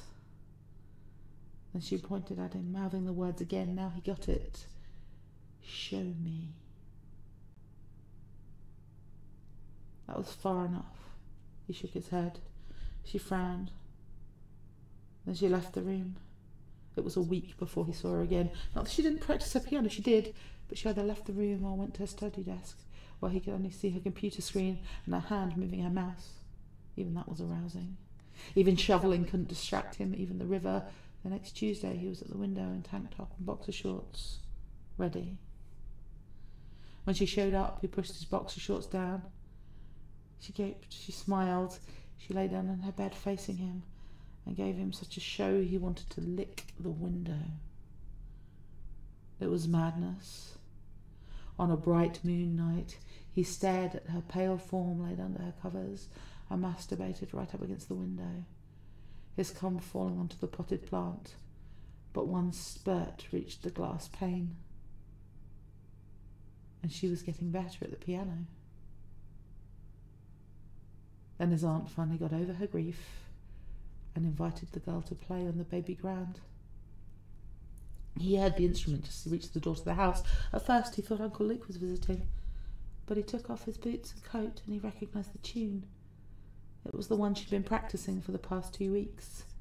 He couldn't just stand in the entryway, he couldn't just go upstairs to his room, but he was sure to be noticed in some way, and it would be rude not to at least greet her, now that she was in the house. Of course they'd had him come in. Her playing slowed, anticipation. Ben took a breath and walked into the living room. Amy looked up and smiled, and after a second, Renata stopped playing to do the same. He, of course, smiled a quick smile in turn, quickly to hide his crooked teeth. Amy, we have a visitor. We do. Oh, what's wrong? Of course she saw his friend. What time is it? It's about 4 o'clock. He'd rushed home. I guess that's the habitual time for practice, but you're home early. Imagine if his aunt's schedule changed. Plumbing trouble at work. We were dismissed for the afternoon. I got bored. She looked over at Renata, who was blushing furiously. Now, dear, it's all right. Ben says he likes your playing. Is it all right, dear? She looked up at him again, and he opened his pack to turn his blushing face away. Good thing he kept his hair long enough to hide it. He ruffled uselessly, trying to think. Does she want the kid to come here? Does she want the kid to come here regularly? The thought made both his heart and his cock throb. He almost whited out. But he did think of something. Yes, of course. Since you're here, you might as well enjoy it. He gave the next part a slight emphasis. You know I can't play. Both women nodded, understanding different things. His aunt that he couldn't play piano for her. Renata that he couldn't play with her. But she came by once a week, just before supper, delaying her practice just for the pleasure of playing grand. Of course, she was learning Beethoven. Ben would travel up and down the stairs as quietly as possible between his room and the kitchen. He made supper. He made sure his work was done by 5. Once Renata was settled in her practice zone, Amy would join him in the kitchen, where she was close enough to step out now and then to coach the girl. Once the mother came by to listen. Ben went out. It was just past the winter solstice. Dark. The bar was closed for the early holiday vacation, the owner in some place down south. Ben sat on a bench outside, listening mostly to the dark river. Soon, he thought, she would be 18, but he would be 28. He shivered. Would he even make it that far? Arguments ran in circles in his head. She very obviously wants him. He had his own room. A habit of her coming over to the house was becoming established. She had regular practice hours. They were both alone at home. If we are caught, I'll be charged with statutory rape. And he had nothing to offer her long term. Or did he? He shook his head, dropped into his hands. I'll be gone in a few months. I can hold out that long. But Renata couldn't. In the dead of winter, just when his last semester had started, his schedule was established. She rang the doorbell at 4 p.m. on a Thursday afternoon. She knew he'd be there, alone. She was wearing her short plaid school skirt. So he ate her out over the piano. Spring break was almost a relief. Poe came back and they spent part of the week half drunk. They went out to hang with Poe's friends. Bun fucked someone. He wasn't sure who, but she tasted different. Not bad, but not the taste he wanted. Women were interested in him now. He guessed he had grown into his nose. Facial hair helped, and he dressed well. He had some money. He realised the array of women who'd be available to him once he worked full-time, and the added salary promised to him by his new degree. If I don't end up in jail first. It'd take maybe 5 minutes for Renata, little queen, to make her intentions clear to him right from the first time a girl with that much appetite had been alone for weeks now. She sat at the piano maybe a minute before she turned toward him, who had lingered at the threshold arch to make sure she was settled before fleeing upstairs in fear she would follow him. She turned around on the wooden bench and lifted her skirt. Little red curls peeked out from the sides of black lace underwear. A woman's lace panties. Take me, please, she'd whispered. There was no fucking way he was going to fuck this 17-year-old girl, not his neighbour's daughter. Nope. They had fun, but he was not committing to her. But he couldn't look away from that fresh pink pussy. Renata, no. Just a lick, just a taste. Could she hear him? Please, she begged. He fell to his knees. He didn't fuck her. But on the 3rd day she wanted to give back, and he finally let her. He put his own pillow down for her knees. It wouldn't do for her to go home with red knees. Already the bruises he left on her upper thighs were suspicious. Should her mom, who knew her daughter was single, now see them? Wool leg warmers protected her legs from the cold, but she would stop wearing them soon. It was a miracle they didn't get caught should anyone break their routine. A mother, his aunt, a family visitor. He was screwed. He begged her to make a new boyfriend. She teased him. Or a girlfriend? He sobbed. He showed her how to 69. He ate her ass. He fingered her. She fingered him. Weeks passed into early spring, but still he wouldn't fuck her. That made her frustrated. I can take it. I know it's big, but I can take it, she assured him, and swallowed him down to prove it. He smiled at the compliment. You need more experience, other experience. I need your cock. But he refused to commit. Then one day, if you don't fuck me, I'll tell. he was trapped.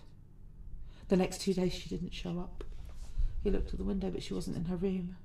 When the police showed up at the neighbour's house, he knew something was wrong. He went downstairs after Aunt Amy answered the door. The police interrogated them for a few minutes.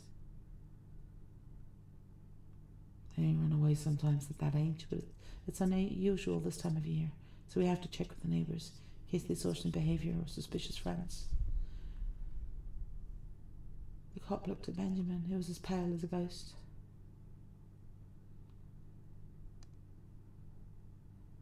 I think she went over to her friends. Kid brothers are annoying, Amy told them. She had a boyfriend for a while, Ben supplied. Did they get back together? We thought you'd know. What game is she playing?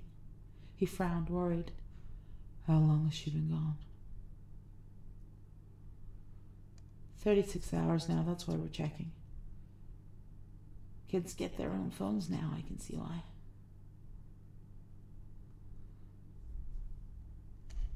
Well, let us know if she turns up. She was taking lessons with you, Miss Walker.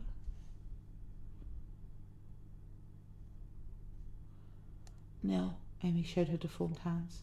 I would just coach her once a week. I expected her today. Just once a week? Ben realised the neighbours would have noticed her coming to the house more often.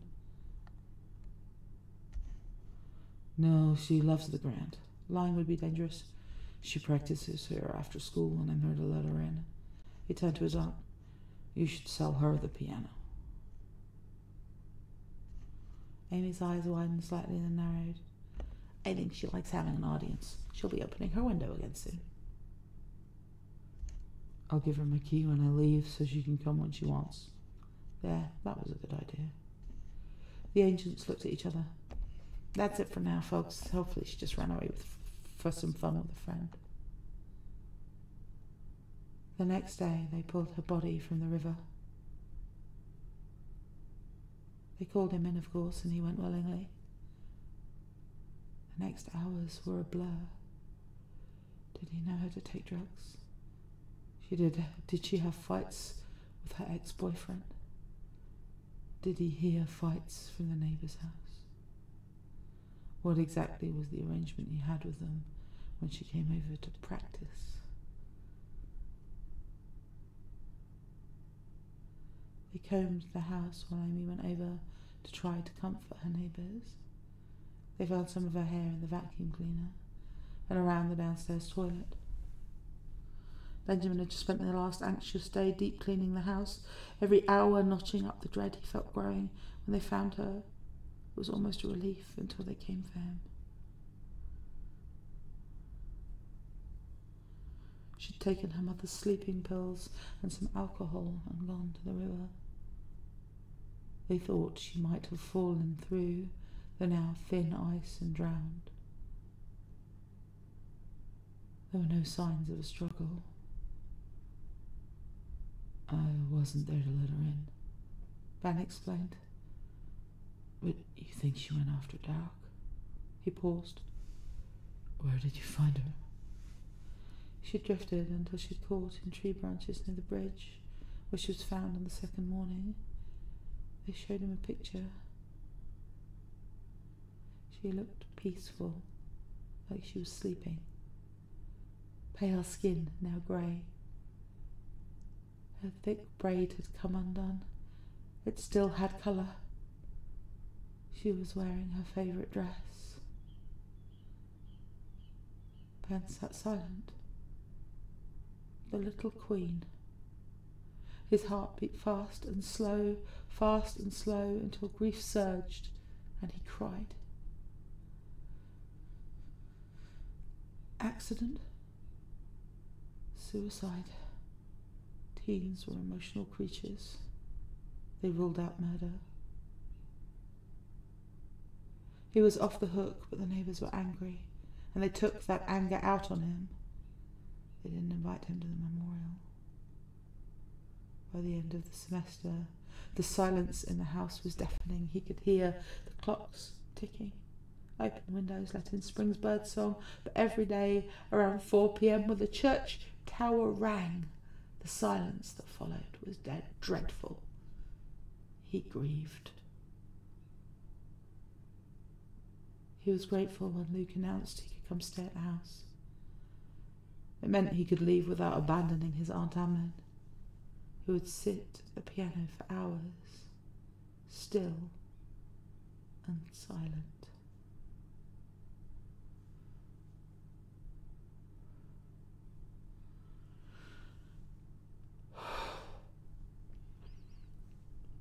I'm sorry for all the stumbles, despite the fact that I practiced that a lot. It's just hard. But I made it all the way through and only cried at the end. Unlike last time.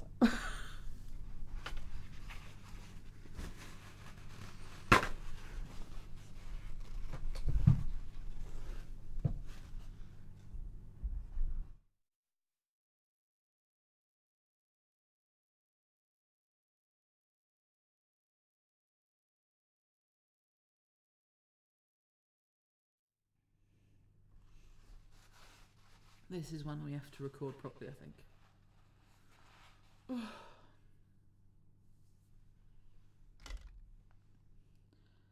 I'm really glad that we're doing the one that we chose to close off with, because I think, if nothing else, the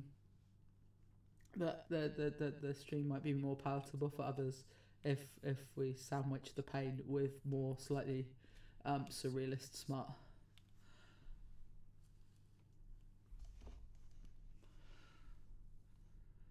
Oh, where did I put it?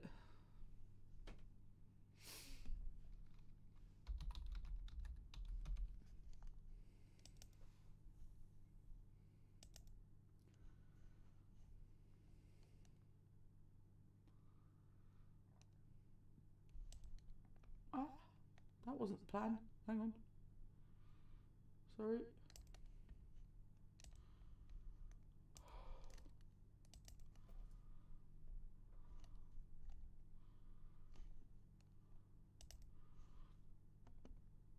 Bear with me.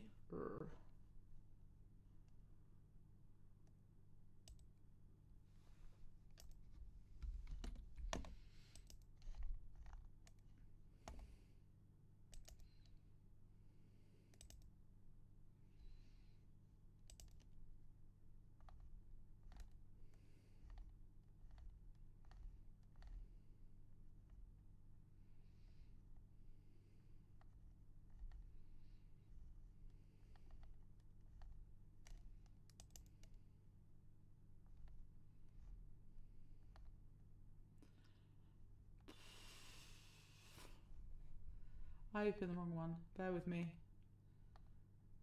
Because we're doing invasive species, and I'd opened Ray Logan. Right.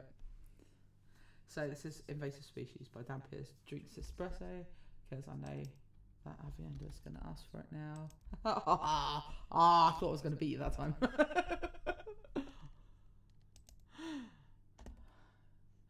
Oh, I've messed up my banner.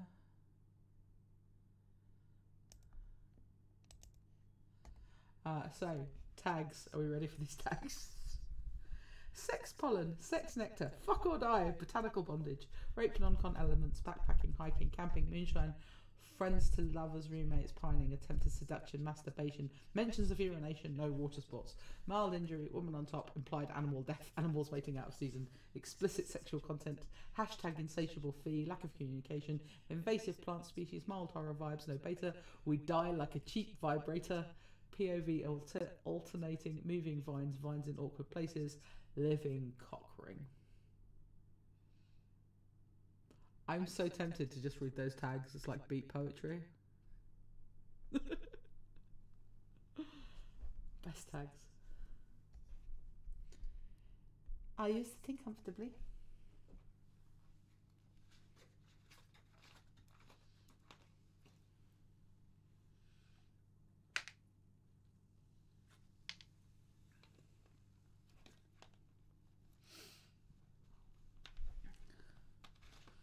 I might do it as a preview for another stream. Just read the tags for the upcoming stories as beat poetry. That'd be a good laugh. It involved me actually doing any promo work. Clyde and Fee take advantage of an early spring for hiking camping weekend and maybe a little check on Earl's less than legal. Still, we will give one of them the courage to make the move. Maybe that weird invasive species of excuse me while I put my teeth back in.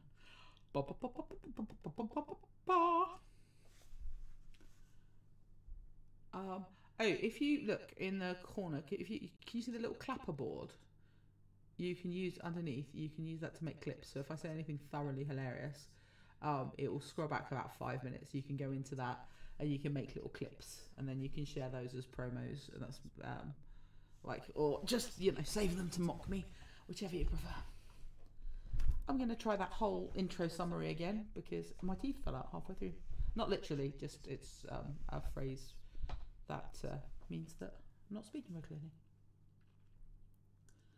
Clyde and Fee take advantage of an early spring for a hiking and camping weekend and maybe a little check on Earl's less than legal. Still, we'll give one of them the courage to make a move, or maybe that weird invasive species of honeysuckle that seems to be growing everywhere will do all the work for them. Summary. Fee has condoms in her pack, a fresh bikini wax, and a plan to finally tell Clyde how she feels. The wind shifted. The smell of those strange honeysuckle-like blossoms permeated the little hollow where she stood, and bird calls sounded almost like screaming, just a cacophony echoing in what was decidedly not stillness. She kept seeing movement in the corner of her eye, flashes of fur and chittering noises. Apparently every species in the area was in the midst of a glorious mating season. Hopefully that would include Fee soon enough. The air was thick, humid and heady with the cloying perfume of honeysuckle blossoms when they arrived at the trailhead, except it was far too early for honeysuckle, wasn't it? Even so, as warm as it already was. The humidity was unusually high for so early in the year too. Spring had come early, but, well, no matter. Clyde Siddell had mentioned some invasive species of honeysuckle around his still blooming out season, and with blossoms in a colour he had not seen in the area before. Maybe that was it. Only they weren't anywhere near it yet. In fact, they were still on government land within the park where the official trails and campsites were. Had it really spread this far so quickly? The wind shifted, branches rustling as if in response to her thoughts, and it sent a shiver down her spine. "Are you cold? Ain't sick, are you? We go back, come another time," Clyde insisted from behind her. "What? No!" Fee half yelled, face going hot. "Sorry, no, I'm fine. I was just thinking." "Are you sure you don't want to pull your hair back? Low-hanging branches and all might be safer." A jump of something hit her shoulder and she frowned. Was it raining? She looked up again as if the sky would have changed in the 3 seconds that passed. No clouds at all. That didn't make sense. Not rain then. A rasping hiss and a shiver from above, and more drops fell in soft, thudding plops on the littered leaf trail. She glanced at Clyde and followed his gaze at the branches above her, bowed low and heavy with vines and blossoms. Pinkish purple honeysuckle blooms hung in odd clusters, and the vibrant green vines wrapped up trunks and over branches, choking off the delicate buds of new leaves. Her heart stuttered a bit and she shook her head. Nerves. She glanced back at Clyde. Was she really so anxious about this weekend that she was frightening herself? Redirecting her fears of rejection into what, some bad horror movie symbolism or foreshadowing? "Ain't allergic to bees, are you?" Clyde asked, tentative and still staring at the bright flowers. No." He grunted in reply, and she finally heard it, the low droning buzz. The flowers were being visited by an unusual number of winged insects. Honeybees, wasps, bumblebees, even some butterflies and dragonflies. As she watched, 2 or 3 hummingbirds darted about, flitting back and forth. On the ground, a wasp and a few ants struggled in a sticky drop of nectar. Fee frowned and backed away as another drop of nectar settled on her shoulder, slowly sliding down, thick and viscous. It felt more like honey or slow molasses than anything. She brushed away absently at the tickle, hand coming sticky. "Here," Clyde offered, Passing him one of the baby wipes she teased him over when she saw him tucking in his pack. Don't recognise that flower. Might be one of them toxic kinds. Ain't all honeysuckle blossom safe. She accepted with a soft thanks. Heat rising in her face and her core. Wiped at her hand and her shoulder with as much removed as possible. She tucked the used wipe in one of the bags that they'd bought for trash. Bring out what you bring in and all that. Ready? She grinned, feeling excited, energised, and nodded. Ready? Clyde grinned back, eyes crinkling, with a slight hint of a dimple flashing, then turned and led the way, following the main trail for a moment.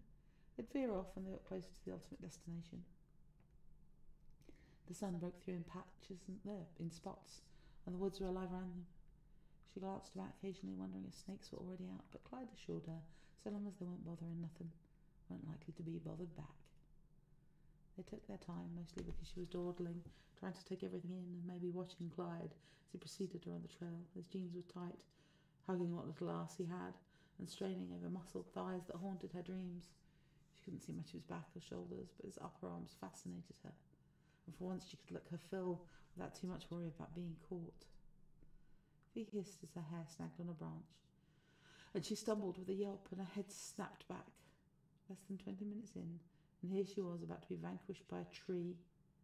She tugged and sighed. No help for it then. Clyde, I'm stuck.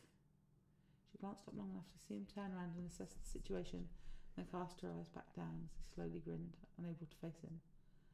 I ain't gonna say it, he mumbled as his hiking boots crunched on a bit of the gravel on the path. Might as well, she grumbled back as he used his prosthesis to tuck the branch down. Damn it, might be better with a fancy one, he mumbled as the branch snapped back slightly. Grab it, he said. Hold it still while I try to get you loose. She did as she was told, frowning at the wet, sticky feeling. Was it sap? Whatever it was fell in viscous droplets on the back of her hand as he worked. The scent of honeysuckle filled the air. Oh, it must be more of that weird, thick nectar again. Almost there, he mumbled. The tug of her scalp tightened and released, and she sighed in relief. Need to clean that, get you a band-aid. What? She gestured. Clyde gestured at her upper arm with a frown, and Fee looked down in confusion. Scratch there, probably from the branch, but it's bleeding. You ought to let me see to it. She sighed, knowing it actually wasn't optional, no matter what his phrasing suggested. Fee nodded, and Clyde slipped off his pack, pulling out the first aid kit. Her sleeves were rolled back, bearing most of her arms, but the branch had managed to catch her just below that. It was a small scratch, more itchy than painful, and she likely wouldn't have bled at all if her sleeve had been down. Daddy had him a cousin, Clyde said. Got tetanus or something from a blackberry bramble. He mused, wiping at the scratch with an alcohol swab. It burned only a little, and Fee ground her teeth. Died from seizure or something from infection. He swiped another wipe over the wound. She stared absently into the trees as Clyde muttered and cleaned her arm before smearing some antibiotic ointment, covering it all with a band-aid. Mwah. She jerked and giggled at the rasp of his moustache and goatee against the skin, her breath caught in her throat at the way Clyde smiled, pleased with himself for her reaction, and full enough to show dimples. Oh, better, he said. They stayed for maybe a moment longer than the playful innocence of the gesture and the comment called for. Yes, all better, she breathed, her arm burning anew with the memory of his kiss. Clyde tilted his water bottle back up and clipped it back in place. Fee echoed his actions, more for something to do than any conscious awareness of her own thirst, but the water seemed almost sweet on her tongue. She brushed at her forehead and adjusted the straps of her own pack before following uphill. They followed the trail for another 20 minutes or so, and broke off onto a meandering path through the underbrush. Clyde turned and stared unexpectedly, brow raised. Fee scoffed, but unrolled the light white pants she'd grudgingly bought and tugged them over her shorts. She tucked the legs into the tops of her boots, and Clyde nodded and then turned and headed off again. Difficult man. And she couldn't even argue because he was right. Snakes, bugs, briars. She She swatted at something passing by her ear and cursed under her breath, gathering up the tangled mess of hip-length waves and rolling it into a very messy bun, held up by an elastic, a pencil, and the force of her own irritation. Hadn't worked anyway, leaving it down.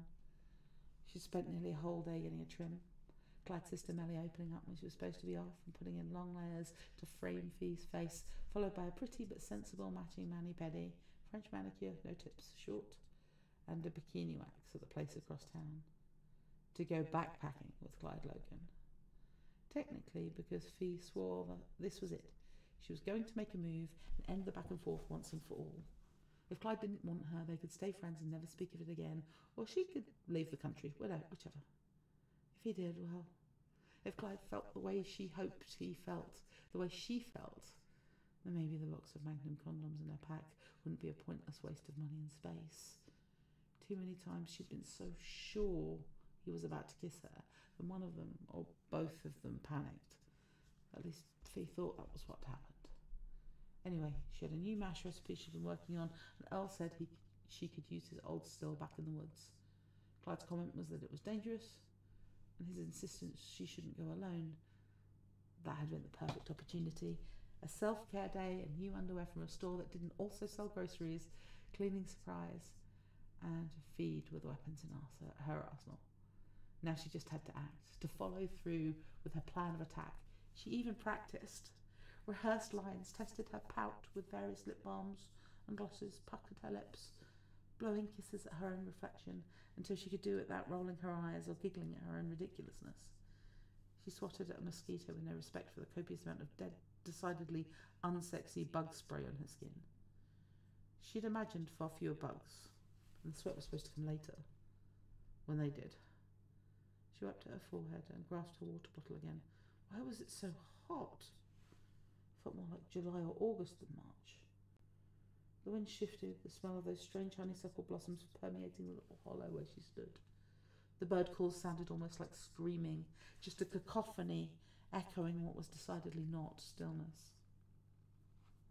She kept seeing movement from the corner of her eye, flashes of fur and chittering noises. Apparently every species in the area was in the midst of a glorious mating season. Hopefully that would include Fee soon enough. Just had to be brave. She put her water bottle away, scratched absently at her right arm. Her skin felt extra warm, itchy, right around where Clyde put the bandage. She didn't have any allergies as far as she knew, but maybe the adhesive was irritating her skin. Was that a thing? You coming? She looked up as Clyde appeared between two trees and squinted at her. You sure you're okay? You look all flush. It's hot, she said, oddly breathy. Ain't that hot? Fee shrugged as well as she could, crossing the little clearing. Nearly there, Clyde said. 10 minutes tops once you pass that fence. Her eyes followed the direction of his finger. Big, thick, pointed. She licked her lips and nodded. Clyde held the slightly sagging barbed wire for her so she could cross then. She stepped over it himself, crossing just like that from government land to the private property that may or may not belong to someone else's family. Fee wasn't quite clear on that part. They walked for a few more minutes, the hum of insects mating screams, calls of the birds echoing in every direction.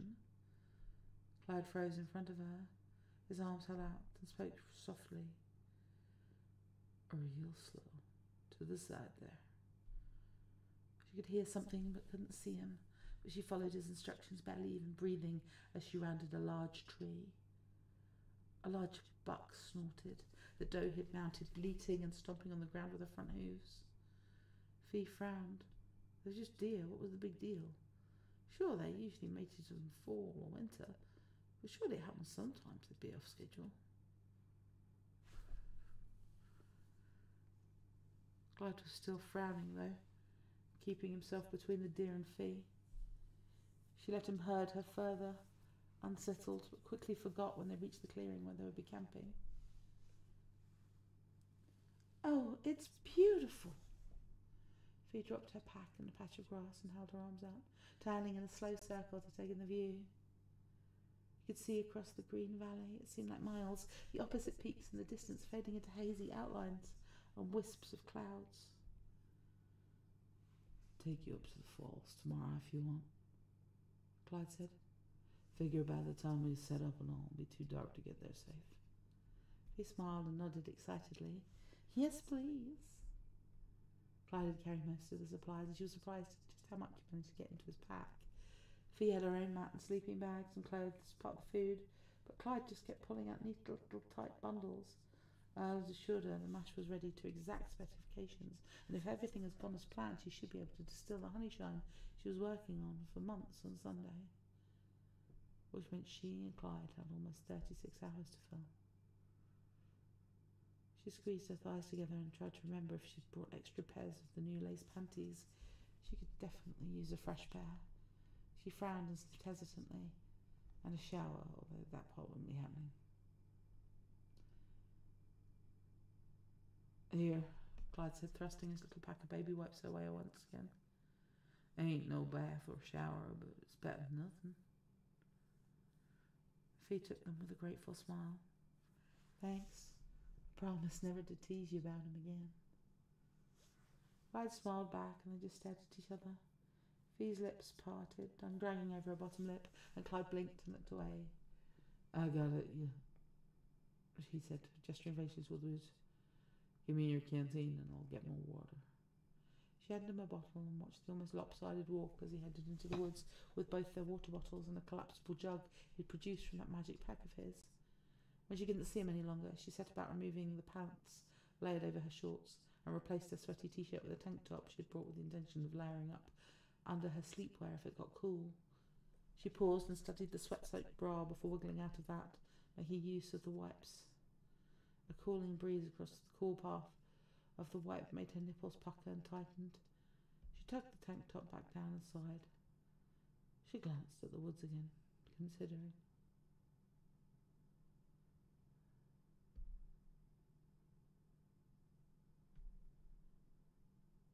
Worst case scenario, Clyde came back in the midst of her changing, and she could maybe seize that as an opening.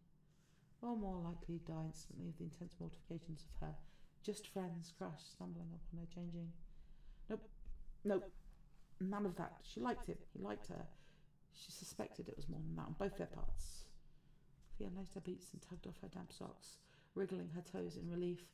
Already sweat was gathering on her brow and the back of her neck again. She hoped Clyde would get back with the water sooner rather than later. She kind of wanted to dump it over her head, or better yet go wading, or swimming. Mountain streams were cool, right? She hissed as she wriggled out of her shorts and swiped the baby wipe over her thighs. Oh hell, her barely there panties were soaked. She grabbed a fresh pair from a bundle of clothing and gave herself a cursory clean-off, then tucking the used wipe back in the trash bag and tucking the fresh underwear up.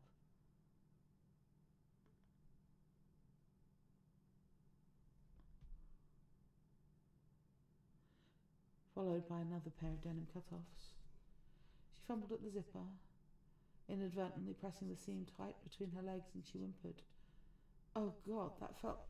She did it again. What was she doing? The breeze ruffled the hair of her neck, and she absently ran her left hand under her tank top, plucking at her breast. Clyde could be back any moment. Fee abandoned any attempt to zip or button her shorts, closed her eyes, and dipped her fingers below the elastic of her lacy panties. He's going to catch you. He's going to see. Ah! She gasped, moaned as her fingers slipped past the tiny landing strip of remaining pubic hair left after her waxing appointment and glided over her clit. Wet, so wet, never been so wet. Oh God, what if something's wrong? Fee rubbed her left breast with her palm, pressing roughly, and then reached over to pinch and pull and massage her at her right, fingers of her right hand making sloppy, desperate passes over her clit. It felt as though her veins were on fire. Need to come, must come now. Her cries were almost dried out by the hum of insects, the cries of small animals. The early evening breeze so thick with the honeysuckle fragrance she could taste it. Oh, Clyde! She came with a shout, knees buckling as she folded down to the ground, chest heaving. She shook her head, feeling as if she'd become lost for a moment.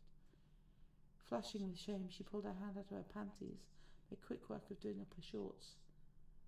She glanced around, but Clyde had taken the baby wipes with him, probably to clean up a bit of the day's sweat himself, give her time and privacy.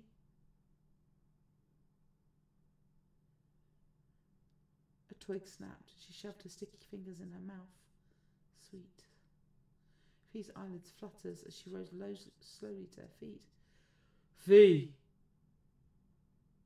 She sucked in a breath, shoved her feet into her boots, not bothering with the laces. Clyde? Clyde! She plunged into the tree line, stumbling a bit, fumbling blindly at the nearest trunk to steady herself, frowned at the soft, warm plop of liquid on her wrist. She glanced up, only to find the branches weighted down with a tangle of honeysuckle vines. Feathers glinted from a particularly thick knot. Fee, I'm coming, where are you? Fee shook her head. There was time to worry about that later.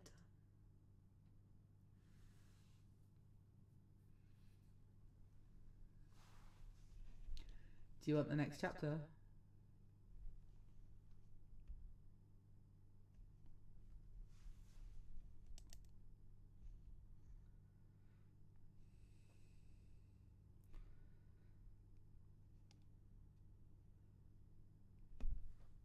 I love how you're like, yeah, obviously. I'm not good at this hype stuff.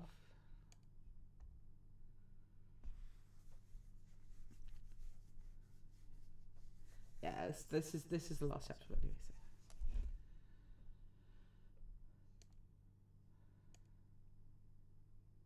So. I think it was mostly like, why are you asking that, you stupid woman? Cross over the next chapter. Don't read me the setup and not the payoff. That's just mean.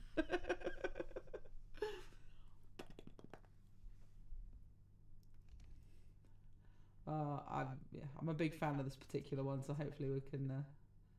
You can feel as satisfied by it as Clyde and Fee do.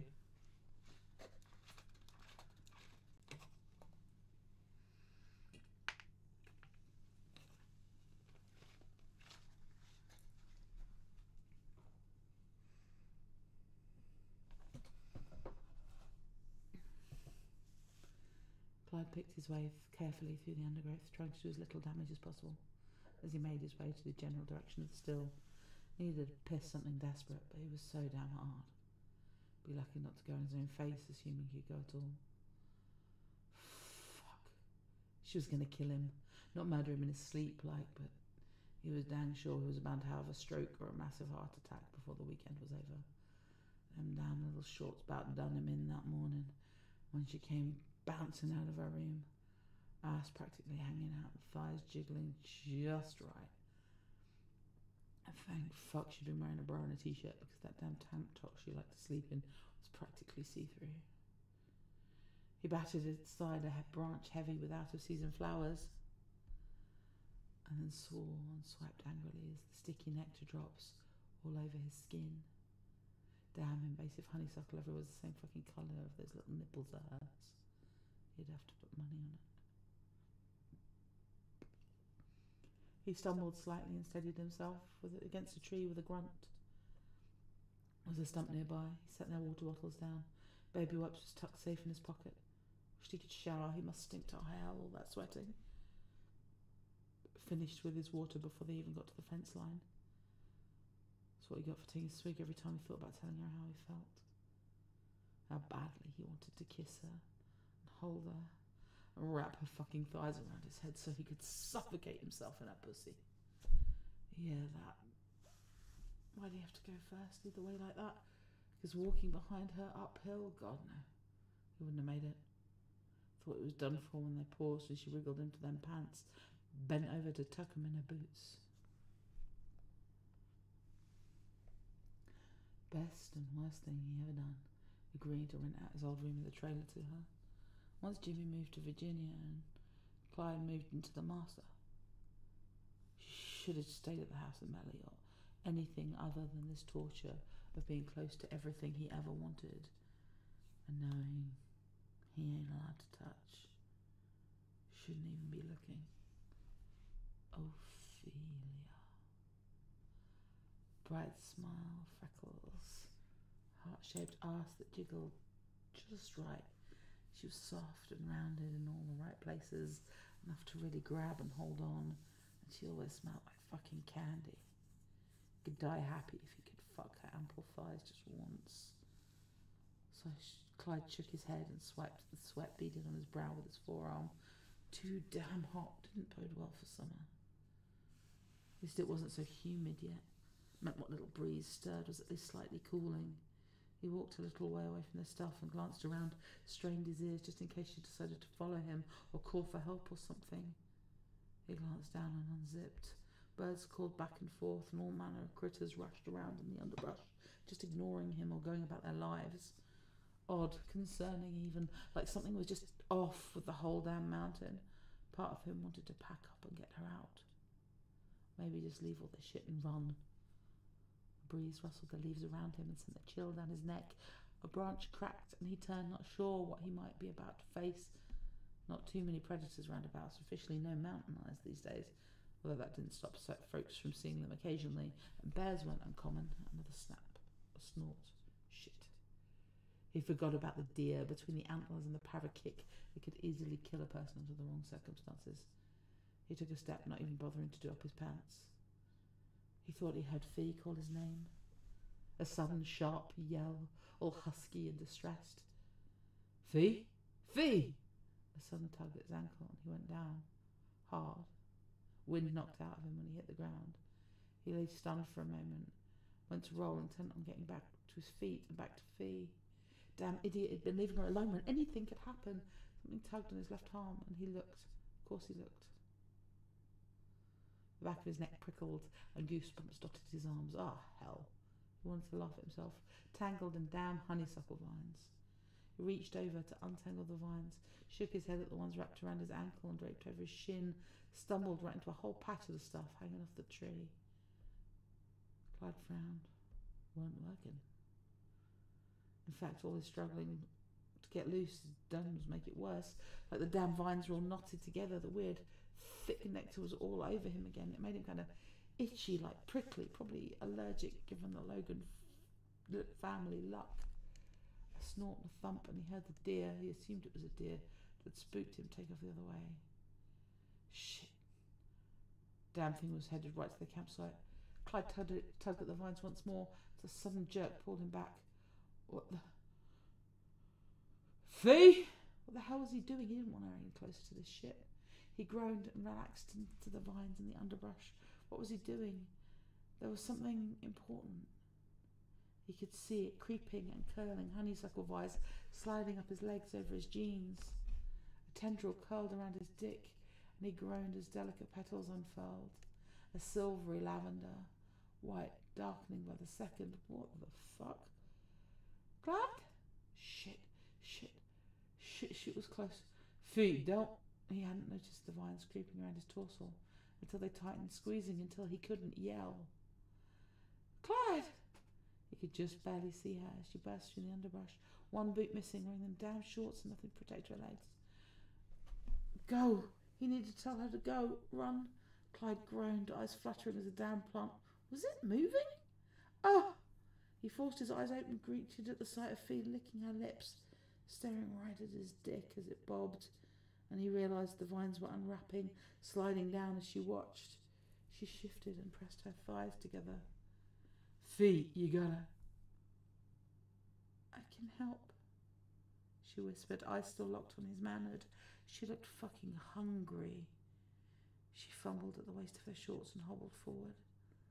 Let me help? Damn little shorts hit the ground, followed by her knees. He got a flash of lace as she moved, and then a hot breath glanced around the head of his cock, making him groan again.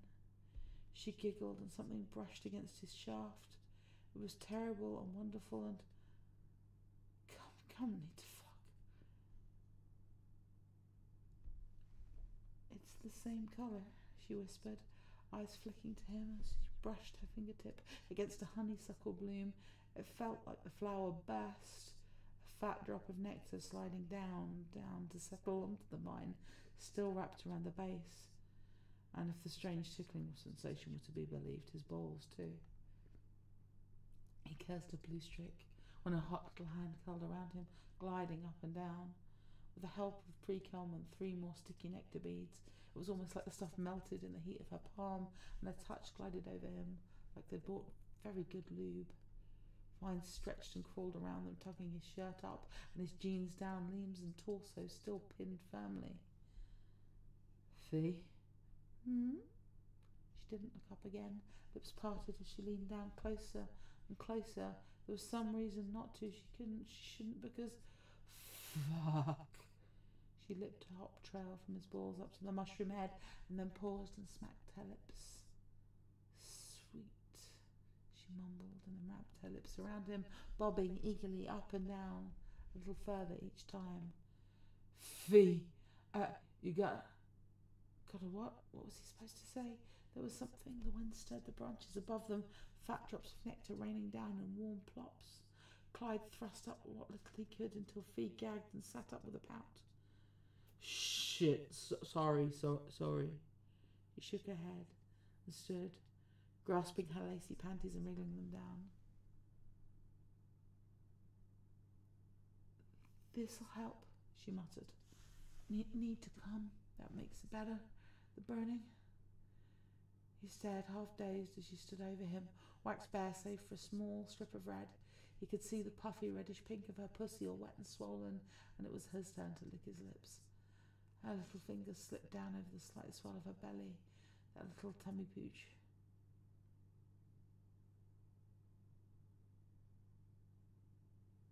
That made him crazy with want every time he noticed it. She sighed and used her fingers to spread her labia wide, coating her fingers with her own slick, and then petting the puffy little clit peeking down at him. Her left arm was busy at her tits, massaging and tweaking as she worked to get herself off. Fee tensed and moaned his name, then shuddered and blinked at him through heavy-lidded eyes. She smiled, soft and a little loopy. That's better, see? I told you. The confusion was almost enough to snap him out of the strange pink haze wrapped around his thoughts. But then he knelt over him, straddling his thighs, and scooted forward. She stroked him again with shiny fingers, then lifted up and shimmied forward again. His head thumped against what must have been a lung under all the vines, and he saw stars for a second, then hissed as her pussy grazed over the length of his cock, back and forth, coating him in her wetness, until the glide was almost effortless.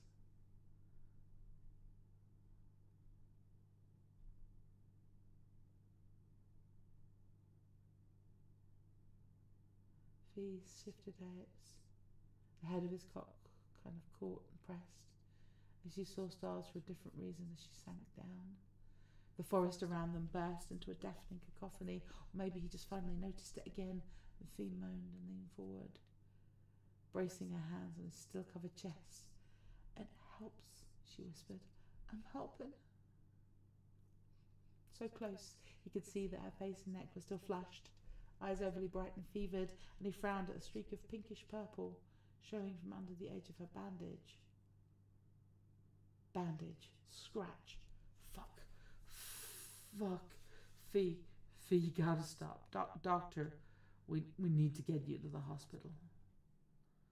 Fee shook her head and rocked harder, his cock gliding in and out of her cunt, and more nectar falling in stinging drops on her exposed skin. This helps. You'll see, she insisted, and he couldn't really do much but lie there, maybe thrust up to meet her on a downstroke. Still, he should try. There was something. He'd been thinking about something they needed to do. Fee leaned down, licked at the patchy goatee and hummed. Then she moved her mouth to his lips, working, tongue sweeping in. She tasted sweet and bright, like every good thing in life. Clyde grunted, jerked against the vines. At that time they gave a little, enough to get control of his right arm. He cradled the back of her head. The plastic clip she dug out of her pack, when whatever she was using had been holding, had met his touch. He worked the lever, pulled it free, and winced when it tangled a bit, but Free just kind of moaned around his tongue and sunk back on the cock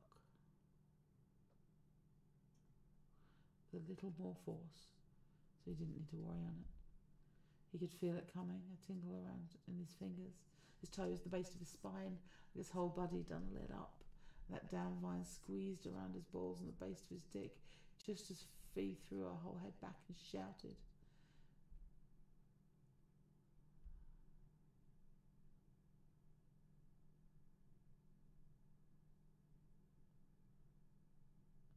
Quivering and pulsing around him. And he had the crazy thought that her pussy might just pull him inside until there was nothing left. Just eat him up. A couple of birds squawked up in the trees and more nectar rained down.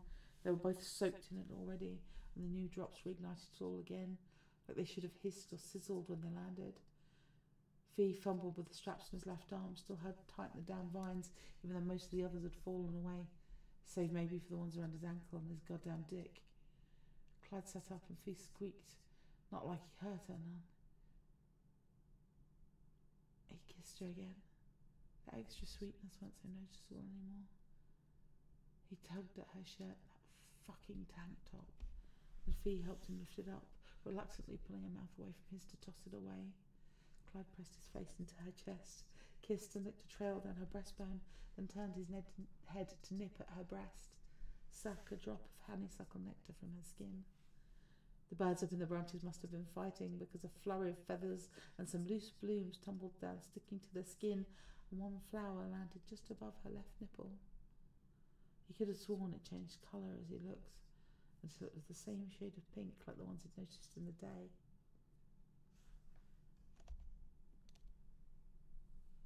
Clyde, Fee whined, tugging his hair, squirming his lap. I can't move, she complained, and he chuckled. Maybe I can help with that, he muttered, hooking his left arm around her back, holding the back of her neck with the right hand, fingers threading sweet nectar damp hair, the base of her skull. He braced his feet and thrust up with a grunt as her hair fell around them.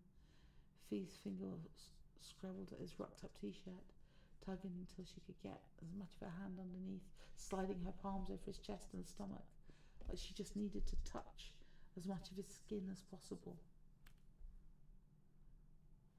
Mood. Her inner walls tightened around him, and she panted against his mouth, bouncing in his lap while he helped her move.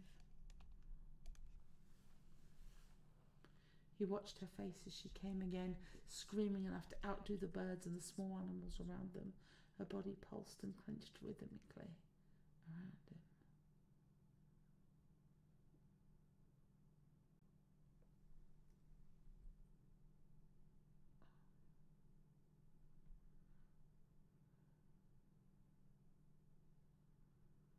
She slumped against him and he shifted, spilling her onto her back on the bed of soft leaves and smashed vines where they'd been laying, her hair haloing out around her as blossoms fell from the branches above. Clyde tugged his shirt off the rest of the way and then hooked his arm behind her knee, pushing it back as he knelt in between her thighs, thrusting into her willing body with a harsh, slapping rhythm that jiggled her tits and her belly, and he had vague thoughts of wanting to watch her ass do the same while he fucked her from behind. A vine gripped over her chest, and she giggled and then moaned as it curled over her nipple. He wasn't sure if the flower that appeared there bloomed before his eyes or fell from the tree.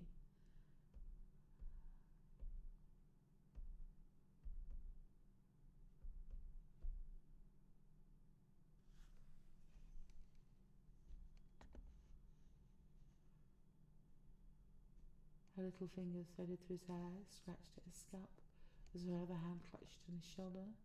She was panting again when he pulled off her tits with a pop, though she giggled as a fat drop of nectar plopped onto her nose. He arched her back and rolled her hips, babbling into the darkening sky as he fucked into her so close himself he wasn't sure he could hold out. She bounced and scooted across the ground, squirming under him, clutching desperately to whatever part of him she could reach. And then she was coming, and so was he, and he didn't really remember much until he was blinking awake beside her on a bed of honeysuckle vines. It was dark, cooler but not cold. The moon and stars were bright enough to make out the glow of her skin. They helped one another up, not bothering with the clothes they'd pulled off. They stumbled to the creek, pausing long enough to get rid of Clyde's pants and the 3 remaining boots between them. And he pressed her up against another vine-covered tree and fucked her hard and fast as she cried out his name. They washed a bit in the frigid water.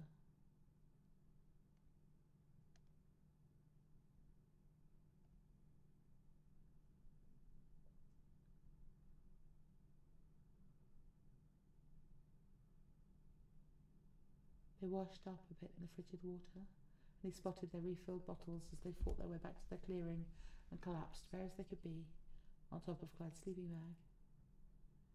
Clyde woke with a groan, sure before he moved that it would be a very bad plan. They had no hangover like this since he was a dumb kid who believed Jimmy and the party punch at some football party was non-alcoholic. Something moved against his chest and he was forced to open his eyes. Fee. Her eyes snapped open and she scrambled back from where she'd been cuddled onto his chest, and then groaned and scrambled to her hands and knees, head down and breathing slow.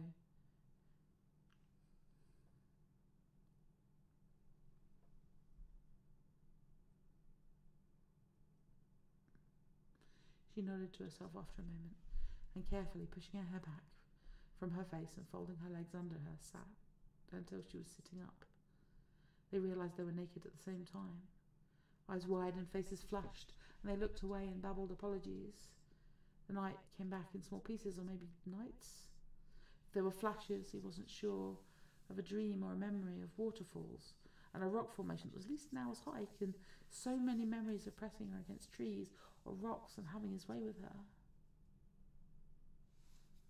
He fumbled around and found his cell phone, pressed the power button and prayed to whoever was listening that it had power. "It's Sunday," Fee said softly, before the screen even lit up. "We lost an entire day." "Did we?" She frowned, hiding behind her arms and all that hair, and Clyde hoped she wouldn't notice the interest his body was taking, which was stupid considering they'd fucked against every surface in the clearing for almost 2 days. He groaned and closed his eyes against the light. "It was the flowers," she said. "The nectar, I think, and we worked it out of our systems." She glanced at him and then away, face bright red. "Fucked it out, you mean?" She snorted into her folded arms and nodded her head. "Yeah, I guess so." "I ain't sorry." He flashed as she looked up at him, clearly shocked, probably horrified. "I mean, I am about the way it... Fee, I would never be sorry about being with you, but I know you didn't want..." His breath left him in a little oof as she hurled herself at him, knocking him back on what seemed to be a rather ripe-smelling and sticky nest of sleeping bags and clothes. "Don't," she half-shouted. "Don't say it, Clyde. Of course I wanted you." She looked away again, stared intently at one of the moles on his left back, and said, "I plan to seduce you this weekend. Get out of bikini wax and condoms and new underwear." "You done all that for me?" She gave him a shy smile and nodded. "Would have worked. Hell, all you needed to do was say so." Oh. "Yeah." Her stomach rumbled, breaking the awkward tension. "Come here, honey. Give me a little kiss and we'll get you fed." I have morning breath, Clyde," she protested, leaning away. "So do I," he whispered, almost against her lips, close enough he was pretty sure she could feel his moustache. "Gross," she answered, and then surged forward, all lips and tongue and soft skin against his. They got around to breakfast around 1 in the afternoon, decided to venture to Earl Still like they planned. Fee's scratches healed completely, no sign of infection like he thought he saw that first night, and the honeysuckle vines seemed to be withering away, like they drained themselves or couldn't go on. A few spots of kudzu were creeping in, reclaiming its stolen territory. Or maybe the honeysuckle had been wrapped around the kudzu vines, trying to choke them out.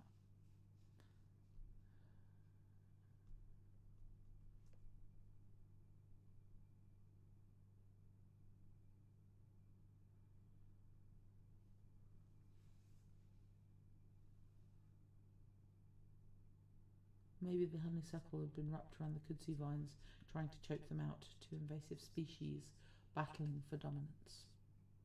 Whatever. Fee held his hand as they made their way through the woods, pausing a few times to reclaim an abandoned clothing from Friday night, though there was only an odd lump where Clyde's prothesis had lain, as if the vines had sucked it under the ground. Fee worked on her shine, and Clyde frowned at the spot. All sounds of the previous day gone, and almost like the whole mountain had been drained of vitality. What looked like an antler stuck out of a clump of withering honeysuckle vines on the way, a little way into the woods, but it was probably just a stick. All sorts of branches down here from the weight of the vines and seasonal deadfall. Yeah, that had to be it. And he helped Fee carry her shine back to the clearing, and they packed her, discussing what they should do for an official first date. They had a late lunch and a sip of Fee's honey moonshine, the burn and sweet aftertaste oddly familiar. Darling, where'd the honey come from this? Fee found her reddening cheeks, eyes glassy. Oh, Earl got it from a local house somewhere. In the woods? Her pretty little mouth formed a pretty little O. We should drink some water and head out. He nodded, her thighs pressed tight together. He didn't touch her till they got to the car. An hour or so later, they headed away from the park, shine carefully tucked in their packs from the back, for personal use, special occasion.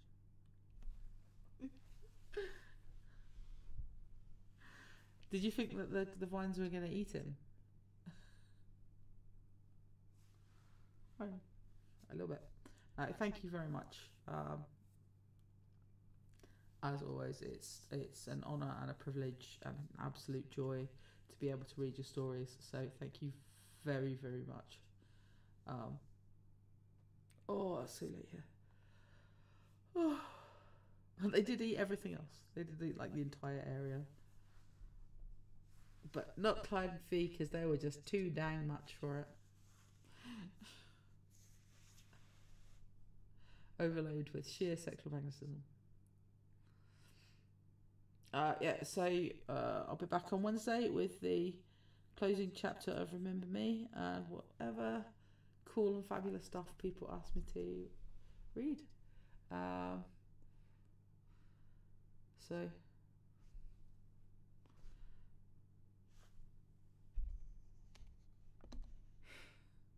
I keep trying to think of like some cool, clever way to sign off, and I can't. So, it's late and I'm sleepy. I'll get this uploaded as soon as I can. Thanks very much, everybody. Good night.